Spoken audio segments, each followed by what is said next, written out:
This is a lesson on Greco-Roman mythology, the fifth part of the epic cycle. Get comfortable, it's a doozy. All right, we started with the Cypria by Stasinos, 11 books in which we discussed the marriage of Peleus and Thetis, the judgment of Paris, the rape of Helen, the mustering of the Greeks, Iphigenia at Aulis, Philoctetes marooned, and 9 years of war at Troy. In part 2, Homer's Iliad, 24 books about the rage of Achilles. We also covered the death of Patroclus and the death and funeral of Hector, tamer of horses. The third book, the IliouPersis of Arktinos, 5 books in which we discussed the arrivals and deaths of Penthesilea, queen of the Amazons, and Memnon, king of Ethiopia, Trojan allies both, and then the death of Achilles. In part 4, the Little Iliad of Lesques, 4 books, which had entirely too much content. The contest for Achilles' armor, the death of Aias Telamonios, the arrival of Pyrrhus, newly named Neoptolemus, Philoctetes retrieved along with the bow of Heracles, the death of Paris, that was nasty, the theft of the Palladium, and then the construction of the horse, which I said I was going to save for this video. All right, onward. This is kind of it, the moment we've been gearing up towards, what we've been waiting for, the IliouPersis of Arktinos. He's back. Yes, for part 5. Only 2 books. 2 books. Why is this video so long? It's just about the fall of Troy. Wait a minute. Something's odd. Something's weird. Something's amiss. Remember how I said most of these are missing? We don't have these anymore. Well, we don't have the IliouPersis. Where is the IliouPersis? It's lost. Sorry. Can't find it. We know what happens in it. We know about the fall of Troy. And that's going to be supplied with by Book 2 of Vergil's Aeneid. So Book 2 of Vergil's Aeneid fills in for the fall of Troy. We get the fall of Troy from the Trojans' perspective, as we'll uncover in the rest of this video. So sorry, I don't have the IliouPersis, but can I offer you some nice Roman fanfic in this trying time? Of course I can. You're fine with that. And that's why this video is as long as it is, because this is Vergil's Aeneid. We're going to use the Roman names instead of the Grecian names for gods and characters. So instead of Zeus, Jupiter; instead of Hera, Juno; Athena, Minerva; Hephaestus, we're going to use Vulcan, etc. Instead of Odysseus, we're going to use Ulysses. S. Grant? That's right. Also elected President of the United States. All right, so Vergil's Aeneid, written by Vergil, Publius Vergilius Maro, a native of Mantua. Shout out to Mantua, northern Italy. Vergil's Aeneid is Roman fanfic. It is modeled after Homer's Iliad and Homer's Odyssey. Or more correctly, it's Homer's Odyssey forms the basis of the first 6 books. And then Homer's Iliad forms the next 6 books. So Vergil's Aeneid, 12 books in all, which is sort of the format that a lot of later epics will follow, kind of the 12-book format. I'm thinking of Milton's Paradise Lost. So we'll start with the Odyssey books. What I'm going to do is I'm going to do this chronologically. So the flashback books I'm going to do first. So if you came for the IliouPersis, for the fall of Troy, worry not. I'm going to go ahead and do that first because chronologically that's what happens next. And then we'll do book 3, which happens, it's a flashback. It happens after book 2. Chronologically, book 2 is actually the first, and then book 3 comes after that, and then book 1 comes next. Book 1 starts with the invocation of the Muse, which I'm about to go over. Aeneas encounters a storm sent by Juno, think Hera, and is cast ashore at Carthage, where he and Trojan refugees are welcomed by Queen Dido and her Phoenician refugees, who ask to hear their story. So these are Trojan refugees. They have escaped the fall of Troy. So if you remember Aeneas from the Iliad, on the Trojan side, he's a prince of Troy, or he's in the royal family of Troy. His father is Anchises. His mother is Venus. When he washes ashore at Carthage, he's going to tell about the fall of Troy in flashback, modeled after Odysseus telling the Phaeacians how he got there. Like, oh, really? You ask me this? This is the thing you're going to ask me? Okay, fine. I'll tell you about the fall of Troy. And then books 7 through 12 of the Iliad, or I'm sorry, 7 through 12 of the Aeneid. Actually, I didn't really goof up there, did I? It's modeled after Homer's Iliad. Anyway, let's start. The Aeneid of Vergil. The opening lines of Vergil's Aeneid are Arma virumque cano, Troiae qui primus aboris Italiam, fato profugus, lavineaque venit litora, multum illet terris, iactatus et auto, vi superum saevae memorem iononis obiram.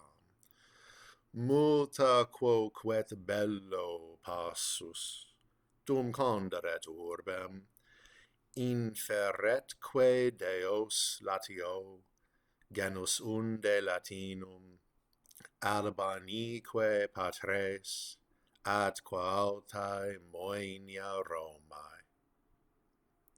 Musa, mihi causas memora, quo nomine laeso, quidve dolens, regina Deum, tot vovere casus, in signem pietate virum, tot adire labores, impulerit, tantaine animis, caelestibus irae?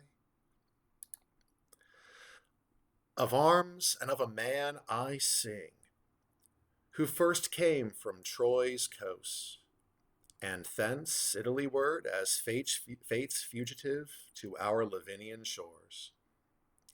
And much buffeted was he on both the lands and the deep sea by the force of the gods, because of cruel Juno's wrathful memory.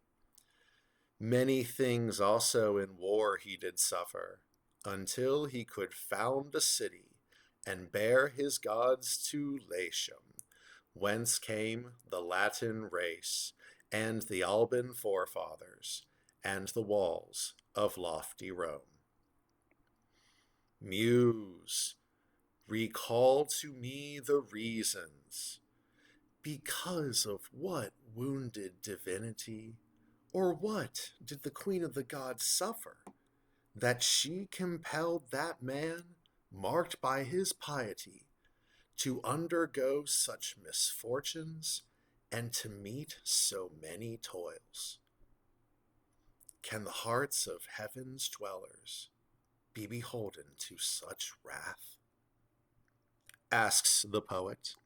So he's going to sing of arms and a man. So he tells you at the start, arms, that's the Iliad part. That's the war part. We're going to get to that in the latter part of the epic, but also of a man. We're going to sing of a virum cano. That man, of course, is Aeneas. He came from Troy's coast. He came to Italy-ward.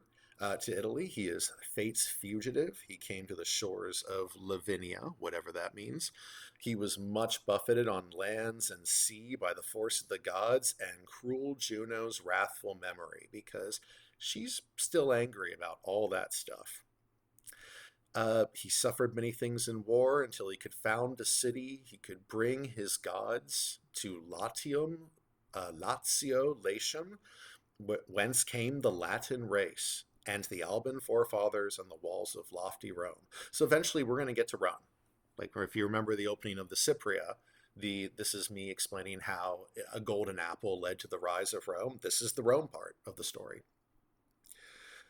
Also, as we learn, another reason why this is a good place to do the Aeneid is that the epics and the stories that come after this one are the Nostoi and the Homecomings and the Odyssey and whatnot.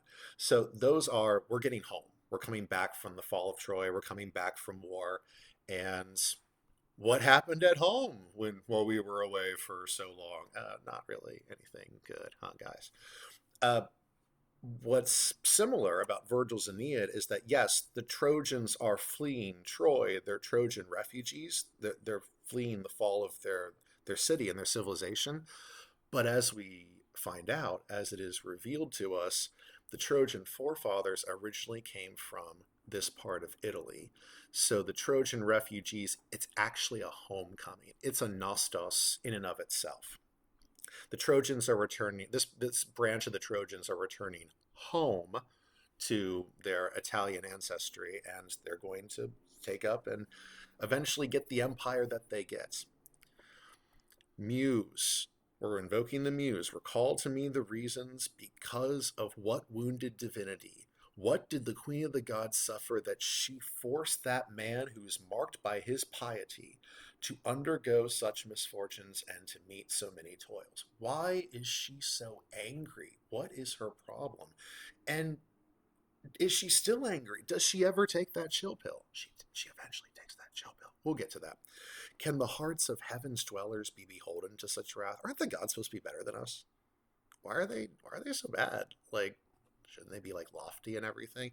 Juno says repeatedly, yeah, he is fate's fugitive. Like, fate is causing this to happen. This is destiny. I can't really change it, but I can make everyone's life terrible. Like, she's just awful. She's horrible. Okay, so let's start with, I'll put the books over here on the side. So book 2, and then Roman numerals up here, henceforth, for which book we're in. So as I said, we're going to do this chronologically. This is a flashback book. Aeneas tells this part of the story to Dido and the Carthaginians when they wash ashore in book 1. So Aeneas says, one morning, we Trojans awoke. We looked out from the walls and we saw the beach deserted. What? The ships were gone? Thought that was weird. They'd been there so long, 10 years. We're going to give up now? So we sent a few scouts out to look. Came back and reported, yeah, beach is empty. Ships are gone. We can see the remnants of the camp. There's also a really enormous, large, gigantic, it's as big as a mountain, Vergil says, a horse constructed of wood. So the Trojans, we open wide the gates. We're so happy to open these gates. You know when the last time we opened these gates was? It was so long ago. It's almost like we're free. Yes, we're almost like we're free. So we go down to the beach and we inspect the remnants of the Achaean camp, of the Greek camp. We can say at this point because Vergil, a Roman writing this in the 1st century BC, is definitely casting this as Trojans versus Greeks. So I'm going to use the Greek term from now on. And for Vergil, Greeks are the bad guys. So the Trojans are inspecting the Greek camp, and they're like, oh, this is where Diomedes was encamped. Here's where Achilles was encamped. Here's where Agamemnon's ship was. And what is up with this huge horse? We suppose that they had left, and on the gales had sought Mycenae. And so all of Teucer's realm hath from her long lamentation freed herself. Open wide are flung the gates, and pleased are we to go to the Doric camp and to lay our eyes in the empty places and the abandoned shore. Here was encamped the band of Dolopians. Here was where savage Achilles had his bed. Here was the place for their fleet. Here in battle array they used to fight. And part of us stood dumb at the baneful gift for unwedded Minerva, that's the Grecian Athena, and stand and wonder at the horse's size. As in, Minerva is the Roman name for the Grecian Athena. So we're still in book 2. Notice up here. So when the Trojans see the horse, they're divided. Should we bring this thing inside the city? It's obviously it's a present. I love presents. We should bring presents inside the city. Obviously, that's what Mom said. Or we should destroy it because my mom said that we should actually not trust wooden horses, and we should actually cast them into the sea, or we should set it on fire, or we should carve it open and see if anyone's hiding inside. Which point, you know that there are guys hiding inside, right? They might be freaking out a little bit. Ulysses is one of the guys inside. He's probably telling them to shut up, guys. And now first, before the rest of the great throng gathering, doth Laocoon, all aglow from the citadel's height, now run down, and still far off he shouts, what madness is this, O wretched fellows? Believe ye that the enemy is gone? Think ye any gifts to be free from the tricks of the Danae? Know ye not of Ulysses? Either enclosed within this wood are Achivi shut away in hiding, or this was built to be a machine of war set against our walls, in order to look down on our homes and enter the city from above, or some other trap lies hidden. Believe ye not this horse, Teocri, quid id est, Timeo danos, et dona ferentis. Whatever it is, I fear the Danai, even when gifts they bear. I fear the Greeks, even when they bring presents. They're not to be trusted. Thus he spoke, and with a mighty strength, a huge spear against the side and into the beast's belly, curved with fastenings, he twirling cast. It held fast there, trembling. Throughout the echoing womb sounded the hollows, and a groan did the depths give out. And had these orlays of the gods not happened, if their hearts had not been unfavorable, they would have forced us to mar with iron the Argolic hiding places, and Troia would now be standing. And thou, O Priamus's tall citadel, wouldst remain. So remember, this is Aeneas talking. He's telling the Carthaginians, it's like, if only we had not believed that. If only we had just done what Laocoon said, and Troy would now be standing. Priam's tall citadel would still remain. And then down the beach, there's a commotion, some shouting, as Trojans, running forward, bring captive. They've tied him up. They're dragging him.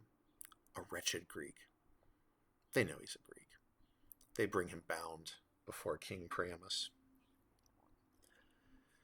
And this Greek, his eyes full of tears, surrounded by Trojan enemies. Oh, this poor guy. So sad. He has a very sad story to tell. And he would love to tell this story. Oh, Trojans, you might as well just go ahead and kill me. Yes, I am a Greek. Ashamed as I am to say it, I am a Greek. You should just go ahead and kill me, but then you would never hear my sad story. But yes, go ahead and just cut my throat. Wait, what do you mean, sad story? Oh, it's so sad, my sad story. You don't want to hear it, do you? Actually, I think we could be persuaded. No, my sad story. It's so sad. So sad, my sad story. Would you like to tell it? Would love to. So what happened was, we Greeks, we were tired of war and we wanted to leave the shores of Troy because it's been so long. Surely you all feel how long it is, right? And the Trojans are like, yeah, you're right. It has been a long time, they say, feeling sad. And Zenon's like, yeah, I know. So we consulted our priests. We talked to Calchas, and Calchas said, with blood ye calmed the winds, and with a maiden slain ye first came, Danae, to the shores of Ilium. With blood must your return home be sought, and paid must be an Argolic life. What does that mean? Well, in order to get here to Troy, Agamemnon had to sacrifice his oldest daughter, Iphigenia, at the port of Aulis to make the winds blow the right way. Surely you know this. You don't know this? Well, anyway, okay, whatever. You need to review video 1. Anyway, okay, so yeah, we got here. And so the god's like, you want to get home, you're going to have to kill another Greek. Anyway.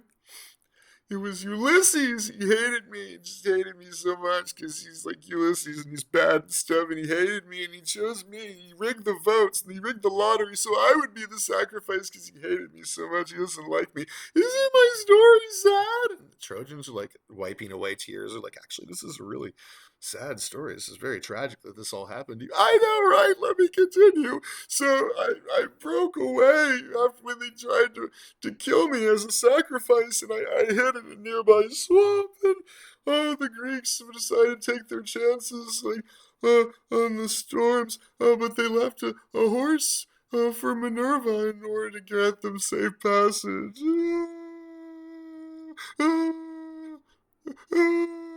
Trojan's like, wow, that's awful.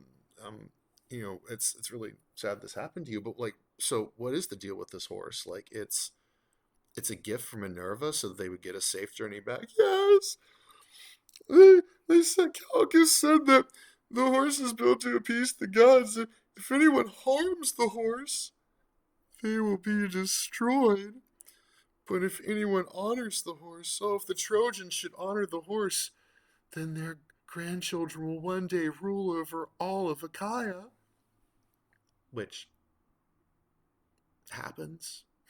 If that's the prophecy. The Trojans do bring the horse into the city, and their grandchildren, the Romans, will eventually conquer Achaia, Greece.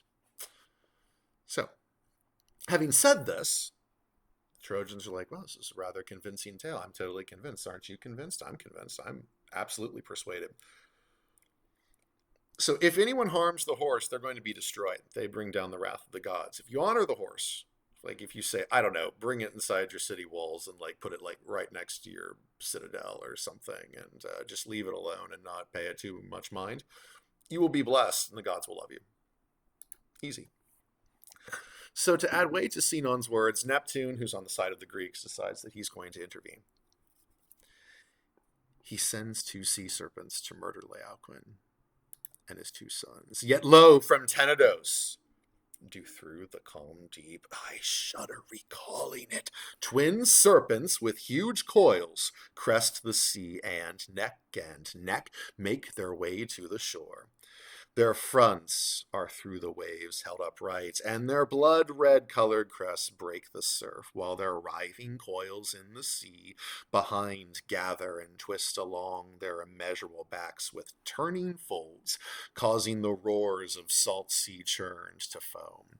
And now they breast the sand, and while their burning eyes are imbued with blood and fire, they lick their hissing mouths with flickering tongues.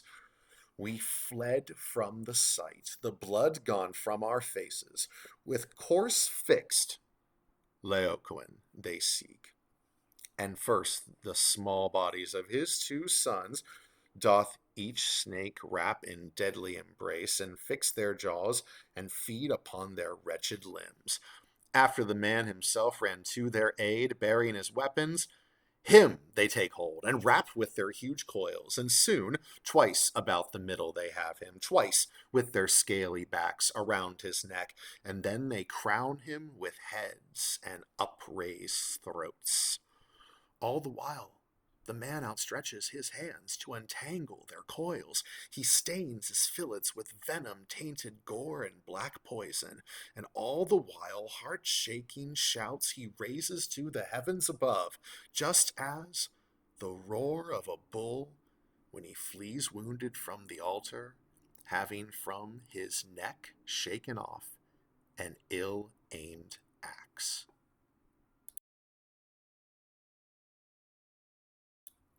Gruesome stuff. So this statue, the famous Laocoon group, Laocoon and his sons, in the Vatican Museum.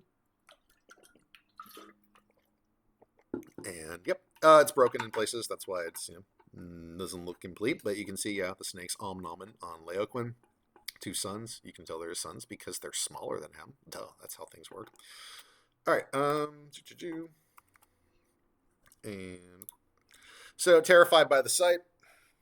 After the serpents kill Laocoon and his sons, they slither away right into the temple of Minerva. The Trojans are terrified by the sight, and they interpret the sign to mean, of course, that Sinon's words were true. Anyone who harms the horse, because didn't Laocoon throw that spear against it? Of course he did. The Greek was right. Quickly, bring the horse into the walls before the gods send a whole army of sea dragons to kill us. So they decided to bring the horse into the city. Because there's a tradition that because the 3 of the 4 walls of Troy are divinely built by Poseidon and Apollo, those walls cannot be breached, but the the fourth wall, which was made by only a demigod, Heracles, that wall can be breached. So they bring the horse in via that gate, and they dismantle part of the gate in order to bring the horse in because of its large size. And Aeneas talks about, it's very melodramatic about how, like, oh, like 3 times, 4 times the horse stopped on its rollers, and the armor could be clanging, we could hear it clanging therein, but the gods, they masked the sound so that actually we didn't hear it. And there are children dancing around the horse and throwing flowers upon it, and everyone's celebrating because this horse is coming in when it's the instrument of their destruction. Like, it is full of enemies armed and out for blood. So that night, as the Trojans sleep after celebrating all day, and the war's finally over, they don't have to worry anymore. They drink an awful lot at the celebration. They pass out drunk. That's when the Greeks sneak out of the horse, and they kill the sleeping night watch, and they open the gates. They then signal for the ships to return. They've been hiding out by the island of Tenedos. Of course, that's where the sea serpents came from too. And these guys wave torches from the walls, signaling that, hey, we're in, gates are open. The army, in the dead of night, it lands back on its old encampment and crosses the plain, pours in the city, and the slaughter begins. And that is how the city is taken. Lots of atrocities are committed. Most of the men are killed. There is some resistance, according to Aeneas, led by himself, of course, the dashing, daring hero. There is a lot of murder, rape, and plunder.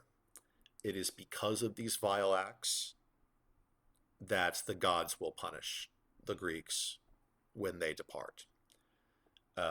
Minerva, Athena in particular, takes offense to one act. So remember, this is from Vergil's Aeneid, so we are seeing this from Aeneas's vantage point. He's sleeping, he's dreaming, when the ghost of Hector comes to him in a dream and says, "Alas, flee, goddess born, escape from these flames. The enemy hath the walls, falleth Troy from her lofty height. Enough hath been given to Priamus and his country. If Pergamum could by my defending hand be saved, it would have been thus defended. Her holy images and her penates Troy to thee entrust. Take them, these friends of thy fate, and with them seek out city walls, great ones which thou shalt build when the sea hath been at last travailed." So, dude, get out, wake up, get out, flee, goddess born, son of Venus, escape these flames. The enemy has the walls.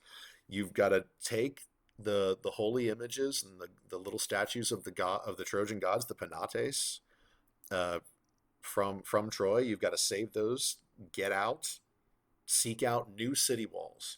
You're going to found a city that is greater than Troy. That is your destiny, Aeneas.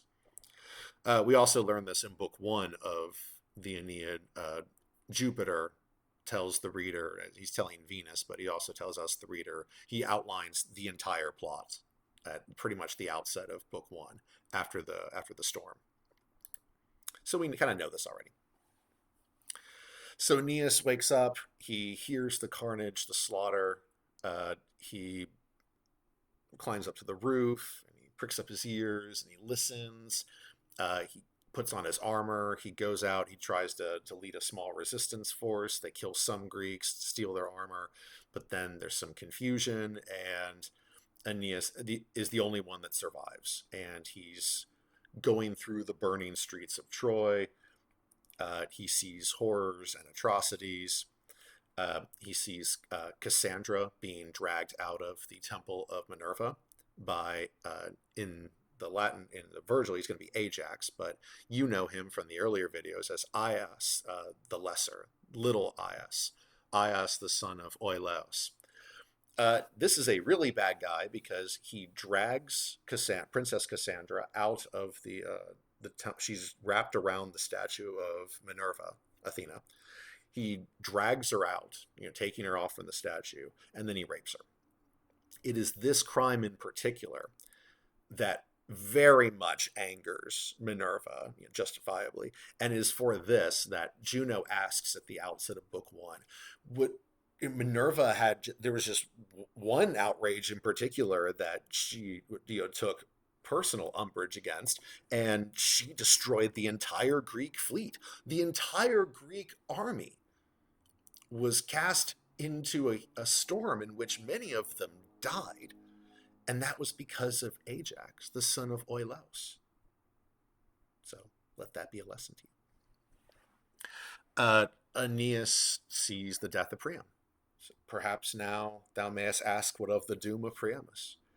When beheld he his city taken, and fallen down his gates o'erturned, and the enemy deep within his very inner court, his armor, so long accustomed, doth he in vain strap to his shoulders, which now tremble because of old age, and the worthless iron to his side he doth gird, for ready he is to die in the midst of his foes. In the center of the courtyard, neath the wide and open sky, stood an altar huge, and intertwined it was with a most ancient laurel, at whose roots the shrine lay, and its holy shade housed the dear Penates. Here Hecuba and her daughters in vain about the altar clung, like panicked doves huddling in a darkening storm. Tightly packed they sit, and cleave to the statues of the gods. Famous simile there of them like doves in a darkening storm. Queen Hecuba chides Priam as he tries to lift his weapons, because they're too heavy now for his aged limbs.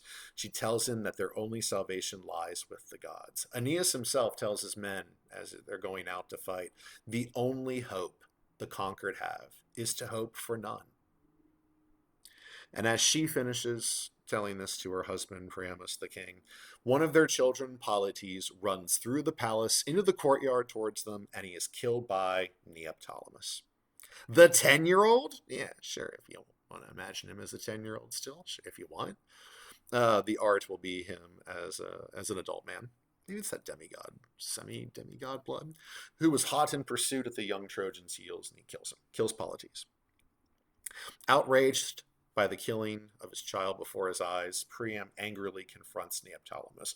"Woe unto thee! Woe for thy crime!" shouted he, "for the things thou hast dared. The gods, if there be left any faith in heaven, any gods to have a care, then let them pay thee worthy prizes and rewards. Let them grant rewards to thee owed.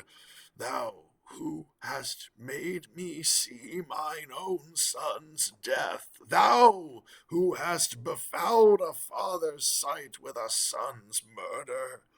Thou liest when sayest thou wert by Achilles sired. A man once such a foe to Priamus, but oaths and honored faith made him blush at a suppliant, and my Hector's bloodless body he for burial returned, and me he sent back to mine own kingdom." Thus the old man spent his unwarlike weapon without force he cast, but was forthwith by the harsh bronze turned aside, and from the shield boss's outer edge it hung there in vain. To him Pyrrhus spake, "Thou shalt bear thus these tidings, and be a messenger to Peleus' son, my father. To him tell these sad things I have done, how Neoptolemus hath his sires shamed. Remember all, now die." Saying thus, to the altar itself he dragged the trembling man, who in the pooling blood of his own son slipped as he was pulled. Pyrrhus's left hand curled about the hair, and his right did the gleaming sword draw forth, and yea, into the old man's side up to the hilt he buried the blade. This was the end of Priamus. Here his doom. This the end he drew by lot, to see Troia, his city, set aflame, the height of Pergamum fall. A haughty man he once was, and o'er the peoples and lands of Asia once was a ruling lord. The last I knew, his corpse lieth upon the shore, head severed from the shoulders, a body without a name. For another version of this scene, Shakespeare wrote one of these. He puts it in Hamlet, Act 2, when the players come to the castle. And Hamlet greets them. He's very happy to see them. And he's like, oh, remember when you were here that one time? And one speech I did chiefly love was Aeneas's tale to Dido, and therein all if it live in your memory, the Priam's slaughter. And he goes through, and then he only remembers part of it, and then he has the king player then give the rest of it about how Pyrrhus made mincemeat of Priam's limbs, and about how Hecuba sees this, and she screams in agony. Aeneas, on his way back home, because seeing King Priam must die, reminds him of his own father Anchises, and he left him behind. So what if the same fate should befall his own father? So he goes back to aid his family, when on his way he does find Helen, and it does cross his mind to slay her. At least I can get some satisfaction out of it. I might not get satisfaction out of killing a woman, but at least if it has to be you. At which point Venus stops him, says it's not her fault, don't do that, it's the fault of the gods. And she takes away the mist and veil from Aeneas's eyes, and he can see that yes, it is the gods. Like, he can actually see the gods taking part in that. Juno is like burning stuff, Neptune is helping, the gods are actively taking part in the destruction of Troy. And it is at that point Aeneas realizes it wasn't the ghost of Hector in his dream, because that could have just been a dream, right? But it is at this point he realizes, oh yeah, there's no point in fighting this. I have to go home and save my family. So Aeneas goes home. There's some shenanigans about whether Dad's coming with him, and in the end, Dad does come with him after seeing a couple omens sent by the gods. Aeneas does escape with his father, Anchises, his son Ascanius, whose name is now Iulus. They use interchangeably, but Jupiter says in book 1, to Iulus we now add the name. This will give us the name Iulius, the Roman name Iulius, and then Julius, as you know, Julius Caesar. So this is the great ancestor of Julius Caesar and Augustus, the guy who wrote or who paid Vergil to write this. And then the wife Creusa. I mean, just look at the painting right here. I mean, these painting, Aeneas carrying his aged father on his shoulders with his son, famous. There are a ton of these. They're all over the place. This image exists in the Italian minds, from I think the 6th century BC at least. It isn't until 500 or so, 600 years later, that Vergil then writes the Aeneid. But the idea of Aeneas, a Trojan member of the royal house, or a member of the royal house of Troy, escaping the fall of Troy and then coming to Italy, that legend had been there for a while. If you remember in Homer's Iliad in book 22, when Achilles is just causing a ruckus on the battlefield, or no, I'm sorry, it is book 21 when he's causing the ruckus on the battlefield. My apologies, it's book 21. And he's about to kill Aeneas. And Aeneas cannot die here. And actually, I think it's book 20. I'm sorry, I am off my game today. It is book 20. And he is saved by Poseidon, Neptune, and says that no, he can't. Aeneas can't die here. Like, he's not allowed to. It's weird because Poseidon, Neptune, is on the side of the Achaeans, the Greeks. Why would he save a Trojan prince? This is the reason why, because his destiny is that he's going to one day get the Trojans to Italy, and then that's eventually going to lead to the Romans. So notice patriarchy, the men are going to be saved. Sorry, she's not, because she's a woman. She's got the wrong chromosomes. So we've got Aeneas right here. He's, pious Aeneas, he's pious, his piety towards his father. Ah, yes, his aged father. He's got to save the elderly. Like, isn't that nice? Not so much his wife, but yeah, his father and his son. He's got make sure you got to get the heir. They got to get out. And of course, if you notice, Anchises, the aged sire, is holding the Lares and the Penates. Creusa gets lost.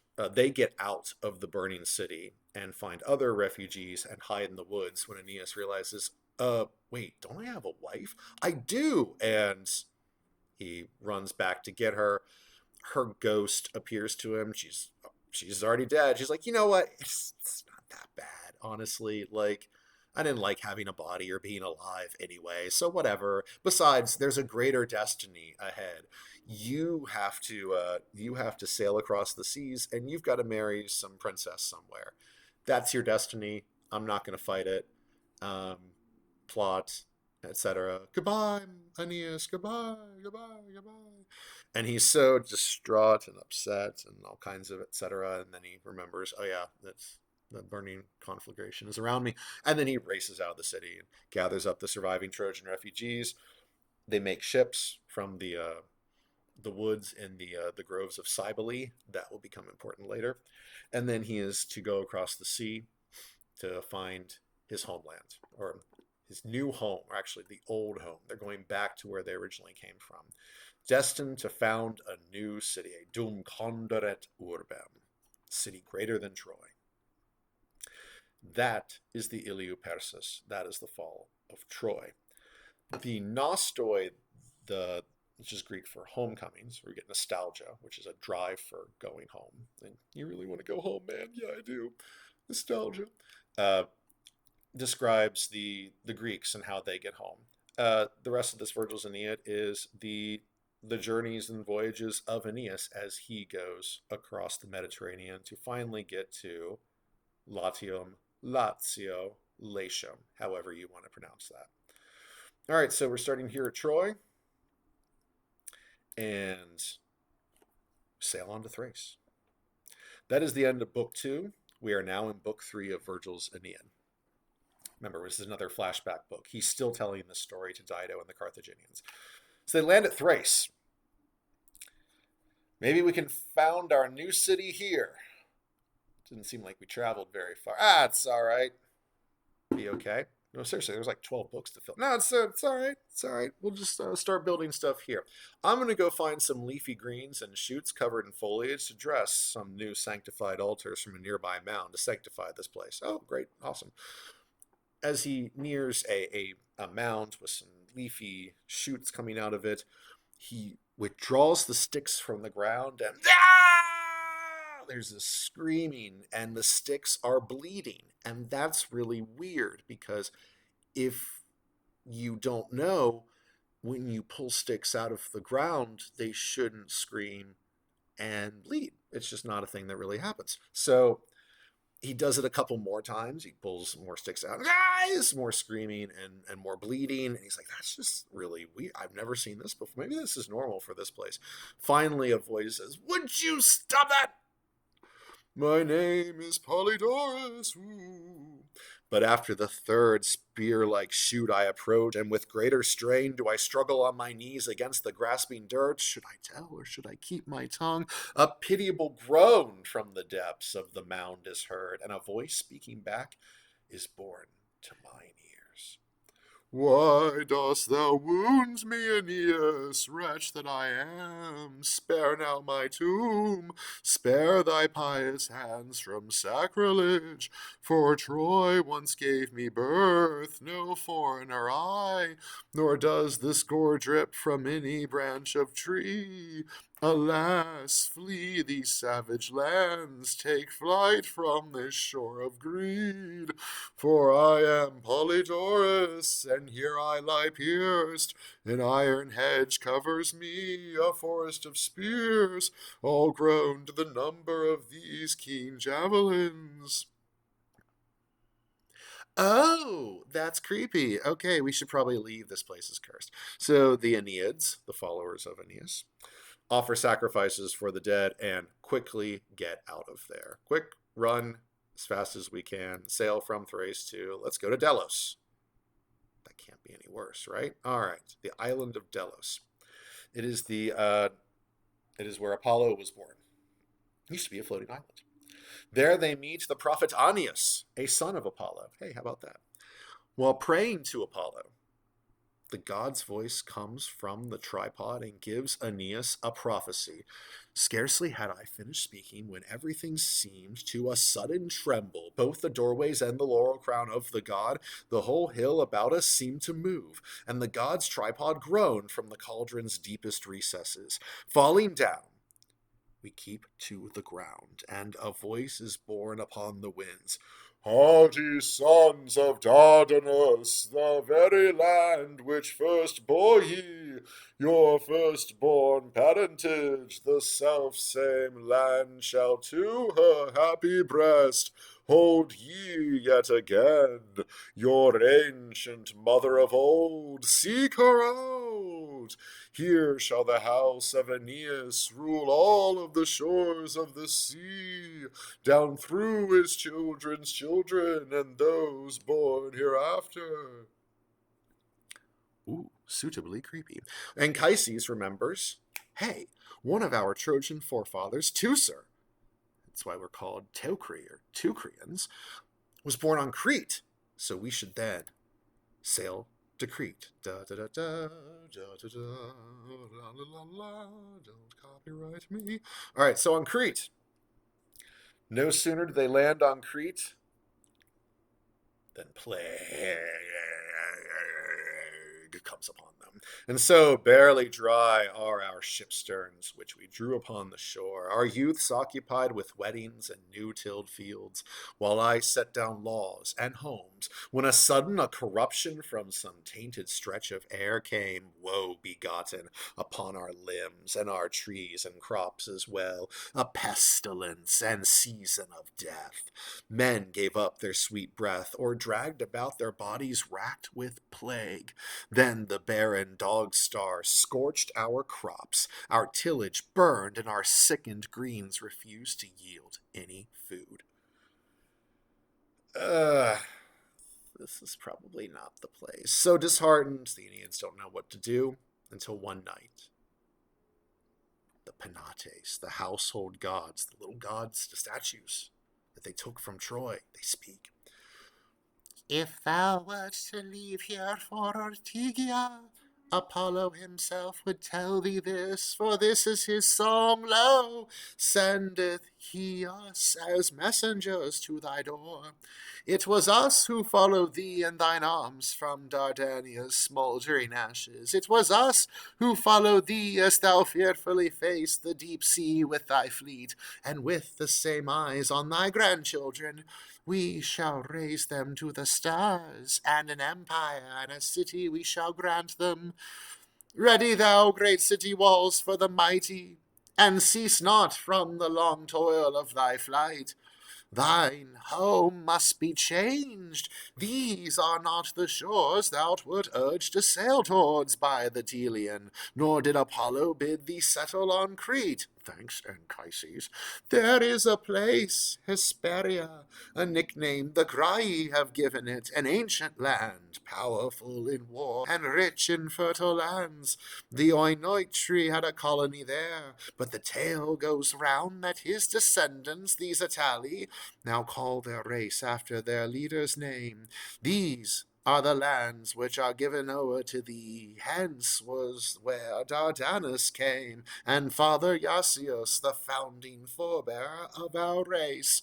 Arise, come, happily bear thou these words to thy long-lived father, without hesitation at all.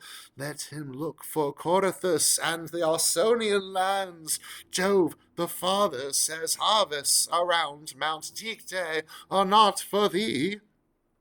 So Jupiter says that Mount Dicte, where you are, Crete, that's not for you. You need to go to Ausonia, an ancient name for Italy, where the Itali live.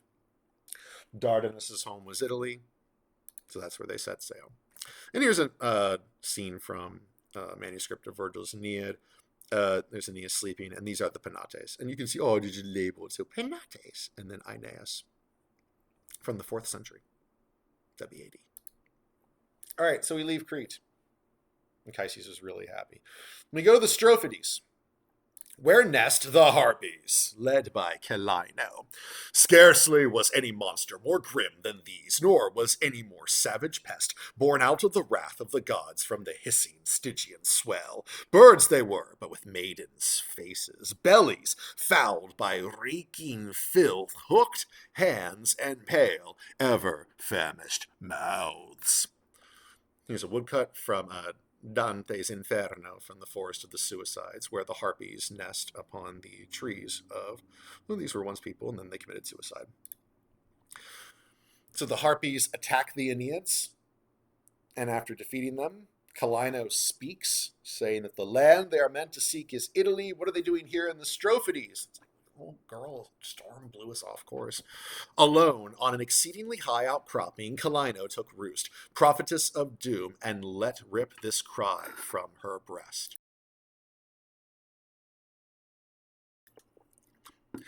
Is it also war ye are ready to bring? War for the slaughter of our cattle, for the young bullocks ye laid low, ye sons of Laomedon? Will ye also now drive us, innocent snatchers, from our father's kingdom? So hearken unto me, and into your hearts etch these words of mine, these commands the All-Father told to Phoebus, and Phoebus Apollo to me, and I to ye, the greatest of the Furies, now lay them bare. So ye shall seek out Italy in your course, after invoking the winds, and to Italy ye shall go, and gain an easy landing there. But not shall ye guard the city which is owed to ye with walls before dread hunger and the wrong of trying to slaughter us. Compel ye to gnaw with your jaws the tables upon which ye eat. So, freaked out by these horrible bird women, the Aeneids depart. Now they got that prophecy, or curse, well, whichever, So they will not find their homeland until they eat their tables. That's pretty savage. It's pretty ruthless. All right, they land at Buthrotum, where they come upon a miraculous sight. Helenus, the prophet son of Priam, remember him? He got kidnapped by Odysseus. Presumably he was let go by Odysseus. Ulysses in this story. And Andromache, Hector's widow. After the fall of Troy, Andromache had been given as a slave to Neoptolemus. She killed him. She kills that. The end of Pyrrhus Neoptolemus, he's killed by Andromache. Andromache then meets up with Helenus, and they find they lead another group of Trojan refugees.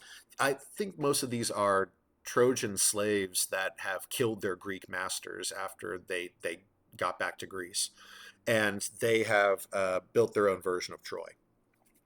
So this little town, it looks exactly like Troy. It's got a couple streams, which they call the Xanthus and the Simois, in imitation of, they're not streams, they're like little creeks. These are the itty-bitty little creeks.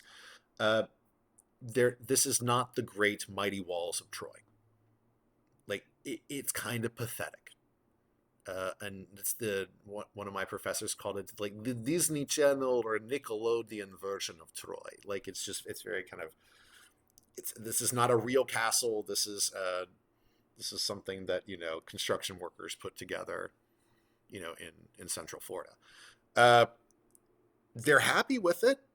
Helenus and Andromache and the Trojan refugees who have gone there. They're happy with it, but in the end, Aeneas is not in this little miniaturized Troy. It's here that Aeneas realizes how pathetic it is to cling to Troy's memory. The past is dead. It's gone. We can honor the past, and we should. We should learn from the past and honor the past. But to let the past control us like this, when it is a brave new world that has such people and things in it, seems a little misguided. So his destined city, we are told over and over again, must not be Troy. We're not trying to recreate Troy. It's a city that must be greater than Troy. So Helenus, okay, fine, before you leave, let me give you some prophecies, or at least some sage advice. You are to stay clear of eastern Italy. Pretty much the south. It's been colonized by the Greeks. Magna Graecia, it's full of Greeks. There's an old joke, maybe Helenus started it, that there are no Italians south of Rome. Stay clear of Scylla and Charybdis, which the monsters lie in the Strait of Messina. I'm not going to go over Scylla and Charybdis in this video lesson because Aeneas and crew don't encounter them. They have better sense. When I get to the Odyssey, that's when we'll do Scylla and Charybdis. Aeneas is told, you must seek out the Sibylla of Cumae. Cumae, an old Greek colony. They took a prophetess from Greece to Cumae, and she takes up residence there, and that's where the Italian prophetess is, Cumae.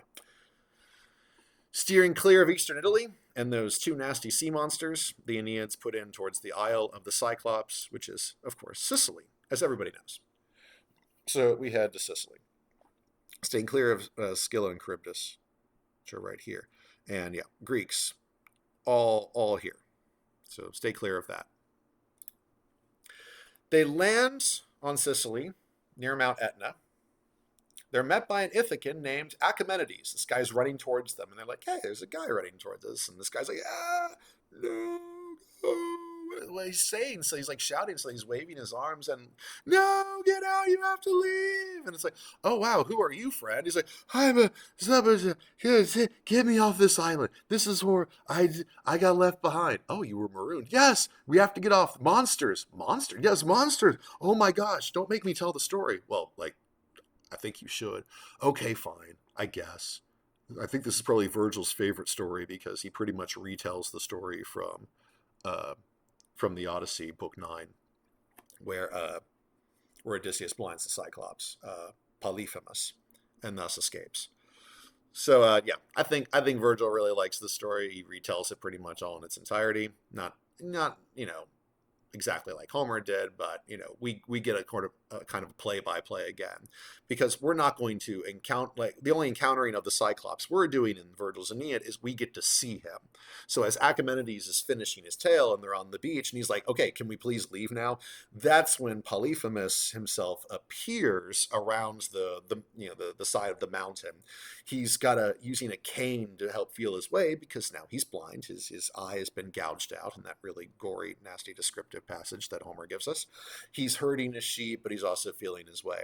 The crews escape. The other Cyclopes, the Orbit Eyes, attempt to catch them, but to no avail on their end. The Aeneids get away safely, and they take Achaemenides with them.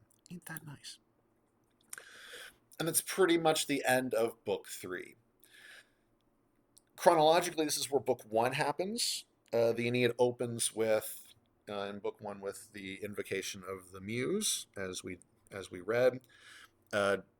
Juno looks down and sees the Aeneids rounding Sicily and heading towards Italy, and her wrath cannot be contained any longer. She hates the Trojans because of A, the judgment of Paris. We remember that. B, the honors given to a Trojan prince, Ganymede, over her own daughter. Ganymede made cupbearer instead of her daughter Hebe. She's a little annoyed about that. 3, one of her main cities, Argos, a Greek city, fought against Troy during the Trojan War. Indeed. She's big on Troy's destruction in Homer's Iliad, and Vergil just kind of carries that on. And she plays the role Poseidon does in Homer's Odyssey as the vengeful deity who's going to hound this one guy because of a mistake he really didn't make. He just happens to have, he just happens to be born in the wrong family. And then finally, for her favorite city, Carthage, Juno loves Carthage. It's where she keeps her arms and armor. Is destined, because she went looking through the Book of the Fates, and she's like, wait a minute, Carthage is going to be destroyed one day, torn down brick by the Romans? Who are these Romans? What do you mean they're descended from the Trojans? Oh no, we can't be having that. But, well, Juno, it's like fate. It's one of the cardinal hinges of fate. Like, you can't really, it's a nexus, it's a linchpin. Like, you can't really like alter that. Like, you alter, it's like saying what would happen if the Battle of Actium weren't actually fought, when the history books say.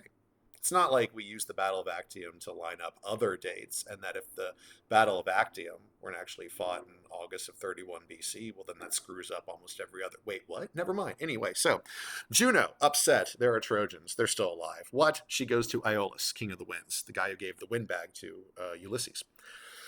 Promises the Wind King that if you help me, Iolus, I will give you 10 and 4 beautiful nymphs. I think she's 12 and 2 beautiful nymphs I have. And the loveliest of them all, Deiopeia, I will give to you as a bride if you release the winds upon the Aeneids. He's like, hey, queen, you just got to say so. And he unleashes the winds upon the Aeneids. The winds descend upon the Trojan refugee fleet and start destroying everything. Aeneas grabs the mast and says, like, why didn't I just die at Troy? Should have been, like, killed by Diomedes. Why couldn't Achilles have just, killed me? That's when Neptune, hey, just like Poseidon helped him in the Iliad. So Neptune wakes up and goes, hey, what's that commotion going on upstairs? So he swims up to the surface, and he sees the winds absolutely wrecking the fleet of the Aeneids off the coast of Africa.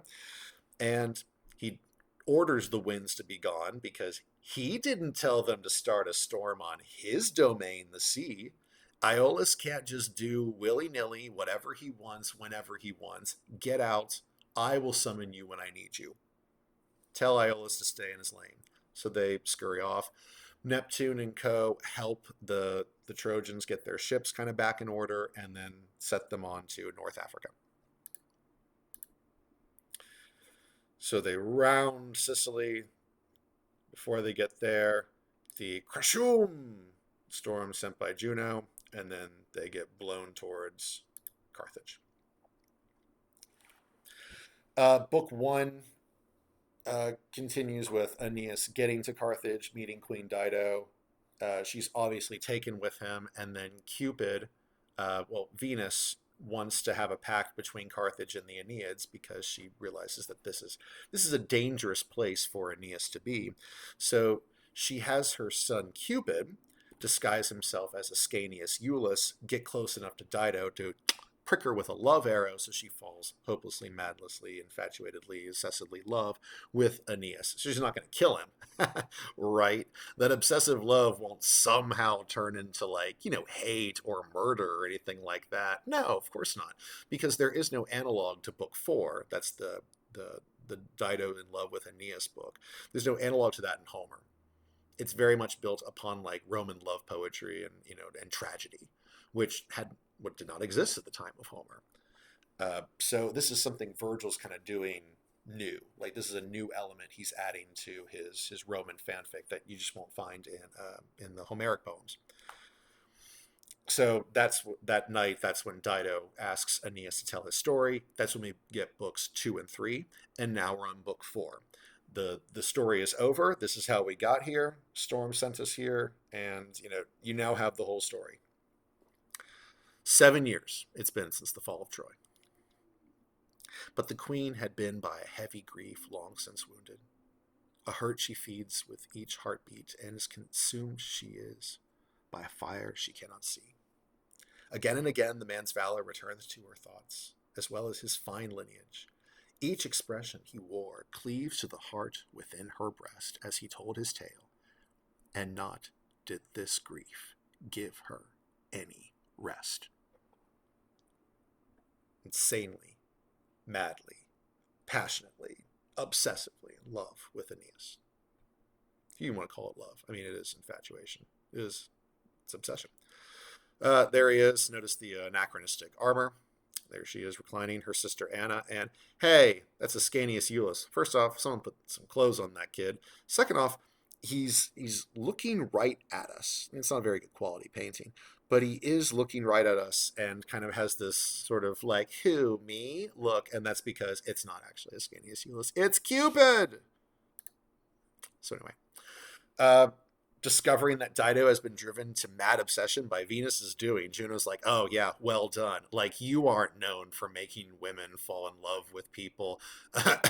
Helen, sorry, I have allergies. Anyway, Juno does propose an alliance between herself and Venus, in which the two goddesses work. Girl, we could both get what we want. Venus may rest assured that her son is safe in Carthage, being Dido's plaything, while Juno can rest assured that Rome will never rise if Aeneas never reaches Italy. Hey, we dance, we kiss, we schmooze, we carry on, we go home happy. What do you say? So they formulate a plan where Aeneas and Dido will take refuge from a storm. That will be Juno's doing, because she's apparently good at that. Queen of Air, as her role is, she's queen of marriage, goddess of marriage, but as her role is the queen of Jupiter, who's god of weather and the air and the sky and the heavens. She kind of also has that power. Like Iolaus says something like that in book one, when he's like, hey, I owe everything to your husband / brother, and also you, and you're like the queen of air. So, hey, she can cause a storm. So during this storm, they're going to take refuge in a cave, and there they're going to consummate their marriage. It's kind of a marriage. Dido's going to call it a marriage. Aeneas is going to be like, wait, that was a marriage? That will also be Juno's doing. Dido calls her union a marriage and covers her guilt under this name. Vergil doesn't seem to think it's a marriage. The poet does not. He calls it guilt and shame. In her obsessive infatuation over Aeneas, she offers her city to him, a home for him and his wandering people. Oh, isn't that nice? Totally goes against like fate and everything, but isn't that nice? Dido begins to ignore and neglect her queenly duties as she spends all of her time with Aeneas in the throes of love and luxury. What could possibly go wrong? Immediately doth rumor, fama, go throughout the great cities of Libya. Oh, rumor! No other ill that moves moveth faster than she. The more she moves, the stronger she grows, and more strength she gains by going. She starts out small, afraid of all, but oh so soon doth she stretch to the air, and strides upon the ground with her head hiding among the clouds.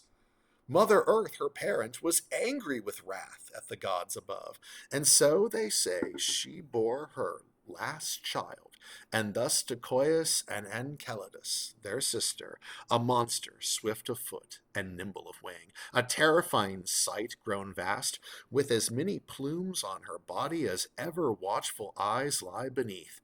Oh, this is wondrous strange to tell, and as many tongues speaking all at once and ears listening below.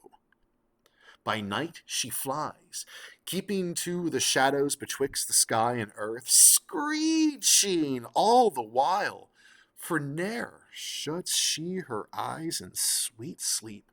By day sitteth she as sentinel either on the rooftops of homes or on tall towers of cities where she may easily spread her terror, for she is as eager to tell untrue and lewd stories as she is the truth.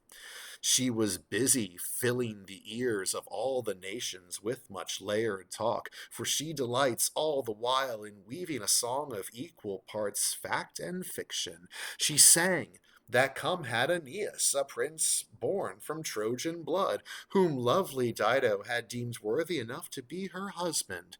And now they, the whole winter long, in opulence have coupled with each other. Their realms they have forsaken, these prisoners of shameful lust.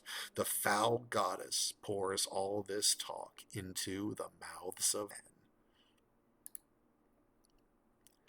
So then King Iarbas, a king of Libya. According to mythology, he's the legendary progenitor of the Numidians.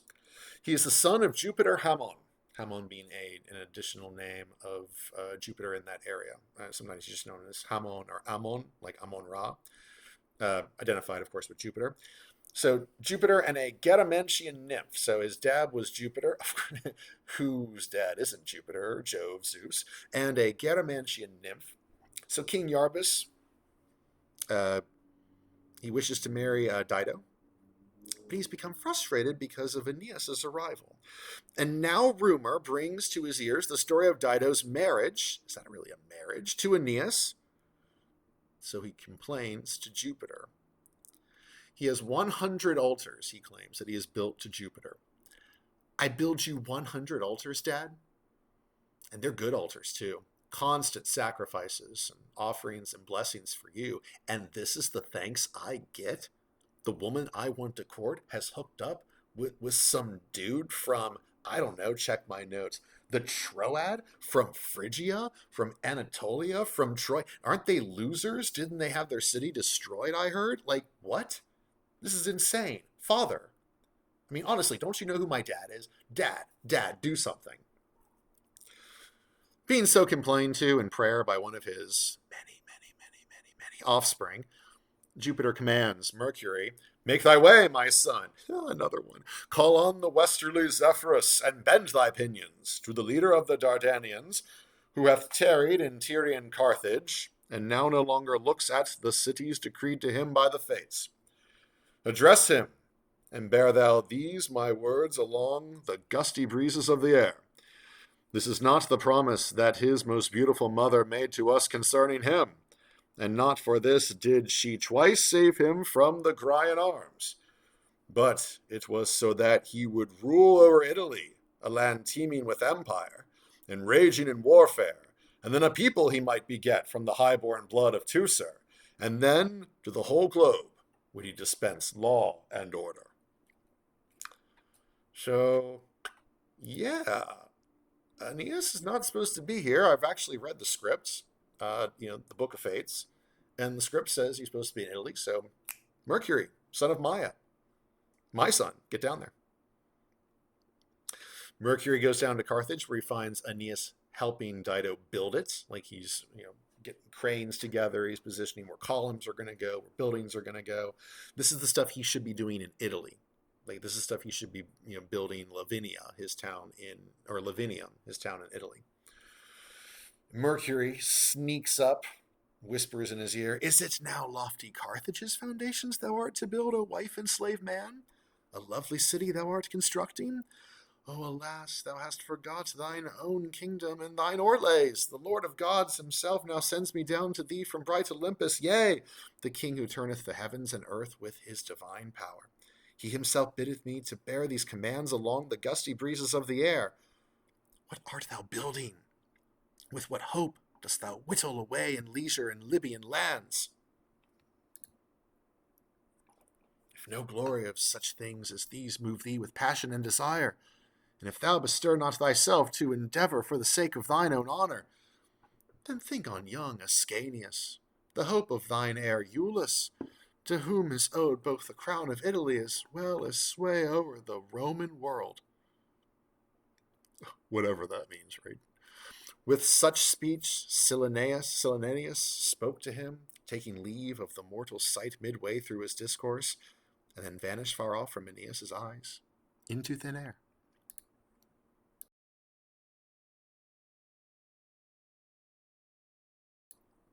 Creepy. Okay, well, that's alarming. All right, so, wow. Yikes. I got to get out of here. And I can't tell my woman. I know. I'll do what always works. I'll lie. I'll lie to her. It never fails. I'll just leave. Just sneak out. She won't even notice. It'll be fine. It'll be great. Aeneas quietly tells his men to prepare for the departure for Italy. But in secret, guys. Of course, Dido finds out because she's like, "Why are you guys getting your ships ready?" So she confronts him. She's not happy. "Didst thou, traitor, hope that thou wouldst be able to hide from me such a sin as this and slip away quietly from my land? Doth neither our love stay thee, nor our one-time marriage pact, nor even if thy Dido were to promise to die a cruel death? Dost thou hasten to have thy fleet try the seas when the winter stars shine above, or to sail the deep sea as the northern gales blow their cruel gusts?" Dude, it's like winter. It's like the stars aren't right. Like, it's not the time to sail. You could all die in storms on the sea. What are you doing? She goes on to say her reputation has been ruined on his account. She's a refugee herself. We get her story in book 1. She fled Phoenicia. She's a Phoenician queen. She fled Phoenicia after her brother, Pygmalion, killed her husband, Sychaeus. She stole all the Phoenician treasure and took a band of loyal Phoenicians, and she's Tyrian. They come from Tyre, and she traveled across the sea, and they're making a new home here. She says that the the nearby local kings wanted to court me, and I could have made an alliance with one of them, but I've made it with you. You are likewise a refugee, and now you're going to leave me? They're not going to want to court me now. I've staked everything on you. Also, I'm a widow. Like, my husband was killed back in Tyre by my brother even, and I took a chance on you. And now you're just going to up and leave me? You're going to abandon me to my rivals, my enemies? My brother Pygmalion could come sailing after me. You're not going to be here to like help me, to protect me. You're actually going to leave me? I helped you. I protected you when you washed ashore as on the debris and derelict of your ships. She finishes by asking for a son. Give me some little Aeneas that I can have to remind her of him. Aeneas responds that it's not by his will, but it's by the will of the gods, actually. So it's not you. It's not even me. It's actually the gods. So that makes you feel better, right? In fact, no, it does not make her feel better, especially when he says he is set on departure. She does not take it well. I hope, if there is any power in the gods, that thou shalt drink thy punishment by wrecking upon some rocky reef, and the name of Dido, Dido, thou shalt call again and again, but I shall not be there until after death's cold hands hath severed my limbs from my soul, and then I shall exist everywhere as a shade, and haunt thee. Thou shalt pay, villain, even amongst the dead shall I hear of thy torments. The tale will reach me in hell. It's an epic way to break up with someone. To tell the person who is now your ex that, I hope something horrible happens to you and the tale will reach me in hell. She locks herself in a room. She can look out the window and see day after day the Aeneids are preparing for their departure. She can't really sleep. She's just raging. She's going insane. She entertains mad thoughts. She slips further and further into madness. The love arrow Cupid pricked her with, who could have seen this coming, has turned her obsessive love into some murderous hatred, because as we know, that hate is not the opposite of love. Hate is like the other side of the coin of love. The opposite of love is indifference. It's like ignorance. Like, who are you? What? I don't know you exist. She plots her own death. Before deciding, actually, she should probably kill Aeneas and his crews during the night. Yeah, before they can leave. Yes, of course, yes. So that night, while Aeneas and his people sleep aboard the ships, all unknowing that Dido is readying their destruction, Mercury comes to Aeneas in a dream and says, "Dude, I told you once. I'm telling you again, but I ain't telling you a third time. Get up and get out. There's this crazy woman. She's good, dude. Like, you didn't make a good impression when you left her. Like, that's your ex up there with an army, and I think you should probably get out before she gets her army together with all the weapons down to the shore." So Aeneas wakes up his crew. They depart the shore before Aurora's rosy fingers can fill the sky. Dido awakens, stretches, ready for slaughter, and is very, very angry when she sees that the shore is empty. And at one point she says, why? Like, I should have just killed them outright. Like, why didn't I murder Ascanius and cut him up into little bits and feed him to his father in stew, like at dinner time? Like, oh, wow. Like, we've reached that depth, the cannibal level depth of your insanity, huh? She orders her subjects to gather a big pile of Aeneas' stuff. Anything that reminds her of Aeneas, she's going to put into a big pile in the courtyard, and she's going to set it on fire. Like all the things that remind you of your ex, your previous relationship, you put into like a shoebox or something and set it on fire, right? Everyone does this. Everyone, right? course, everyone. Anyway, once this is done, before she can light the pyre, she gets on top of it. She then orders it to be set aflame. She draws Aeneas' sword, and she shouts out a curse in his direction. All of ye, O my Tiri, pursue that stock and race to come, every one of them, with hatred, and offer their destruction as a funeral gift to mine ashes. Let there be no love between our peoples, no truce at all.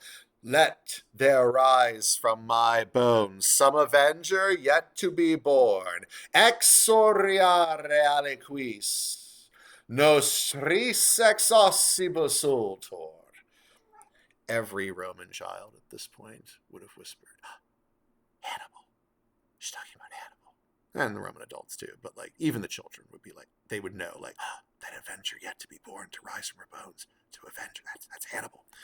He will harry those Dardanian colonists with the torch and blade, now or in some time to come, whenever strength shall be granted him.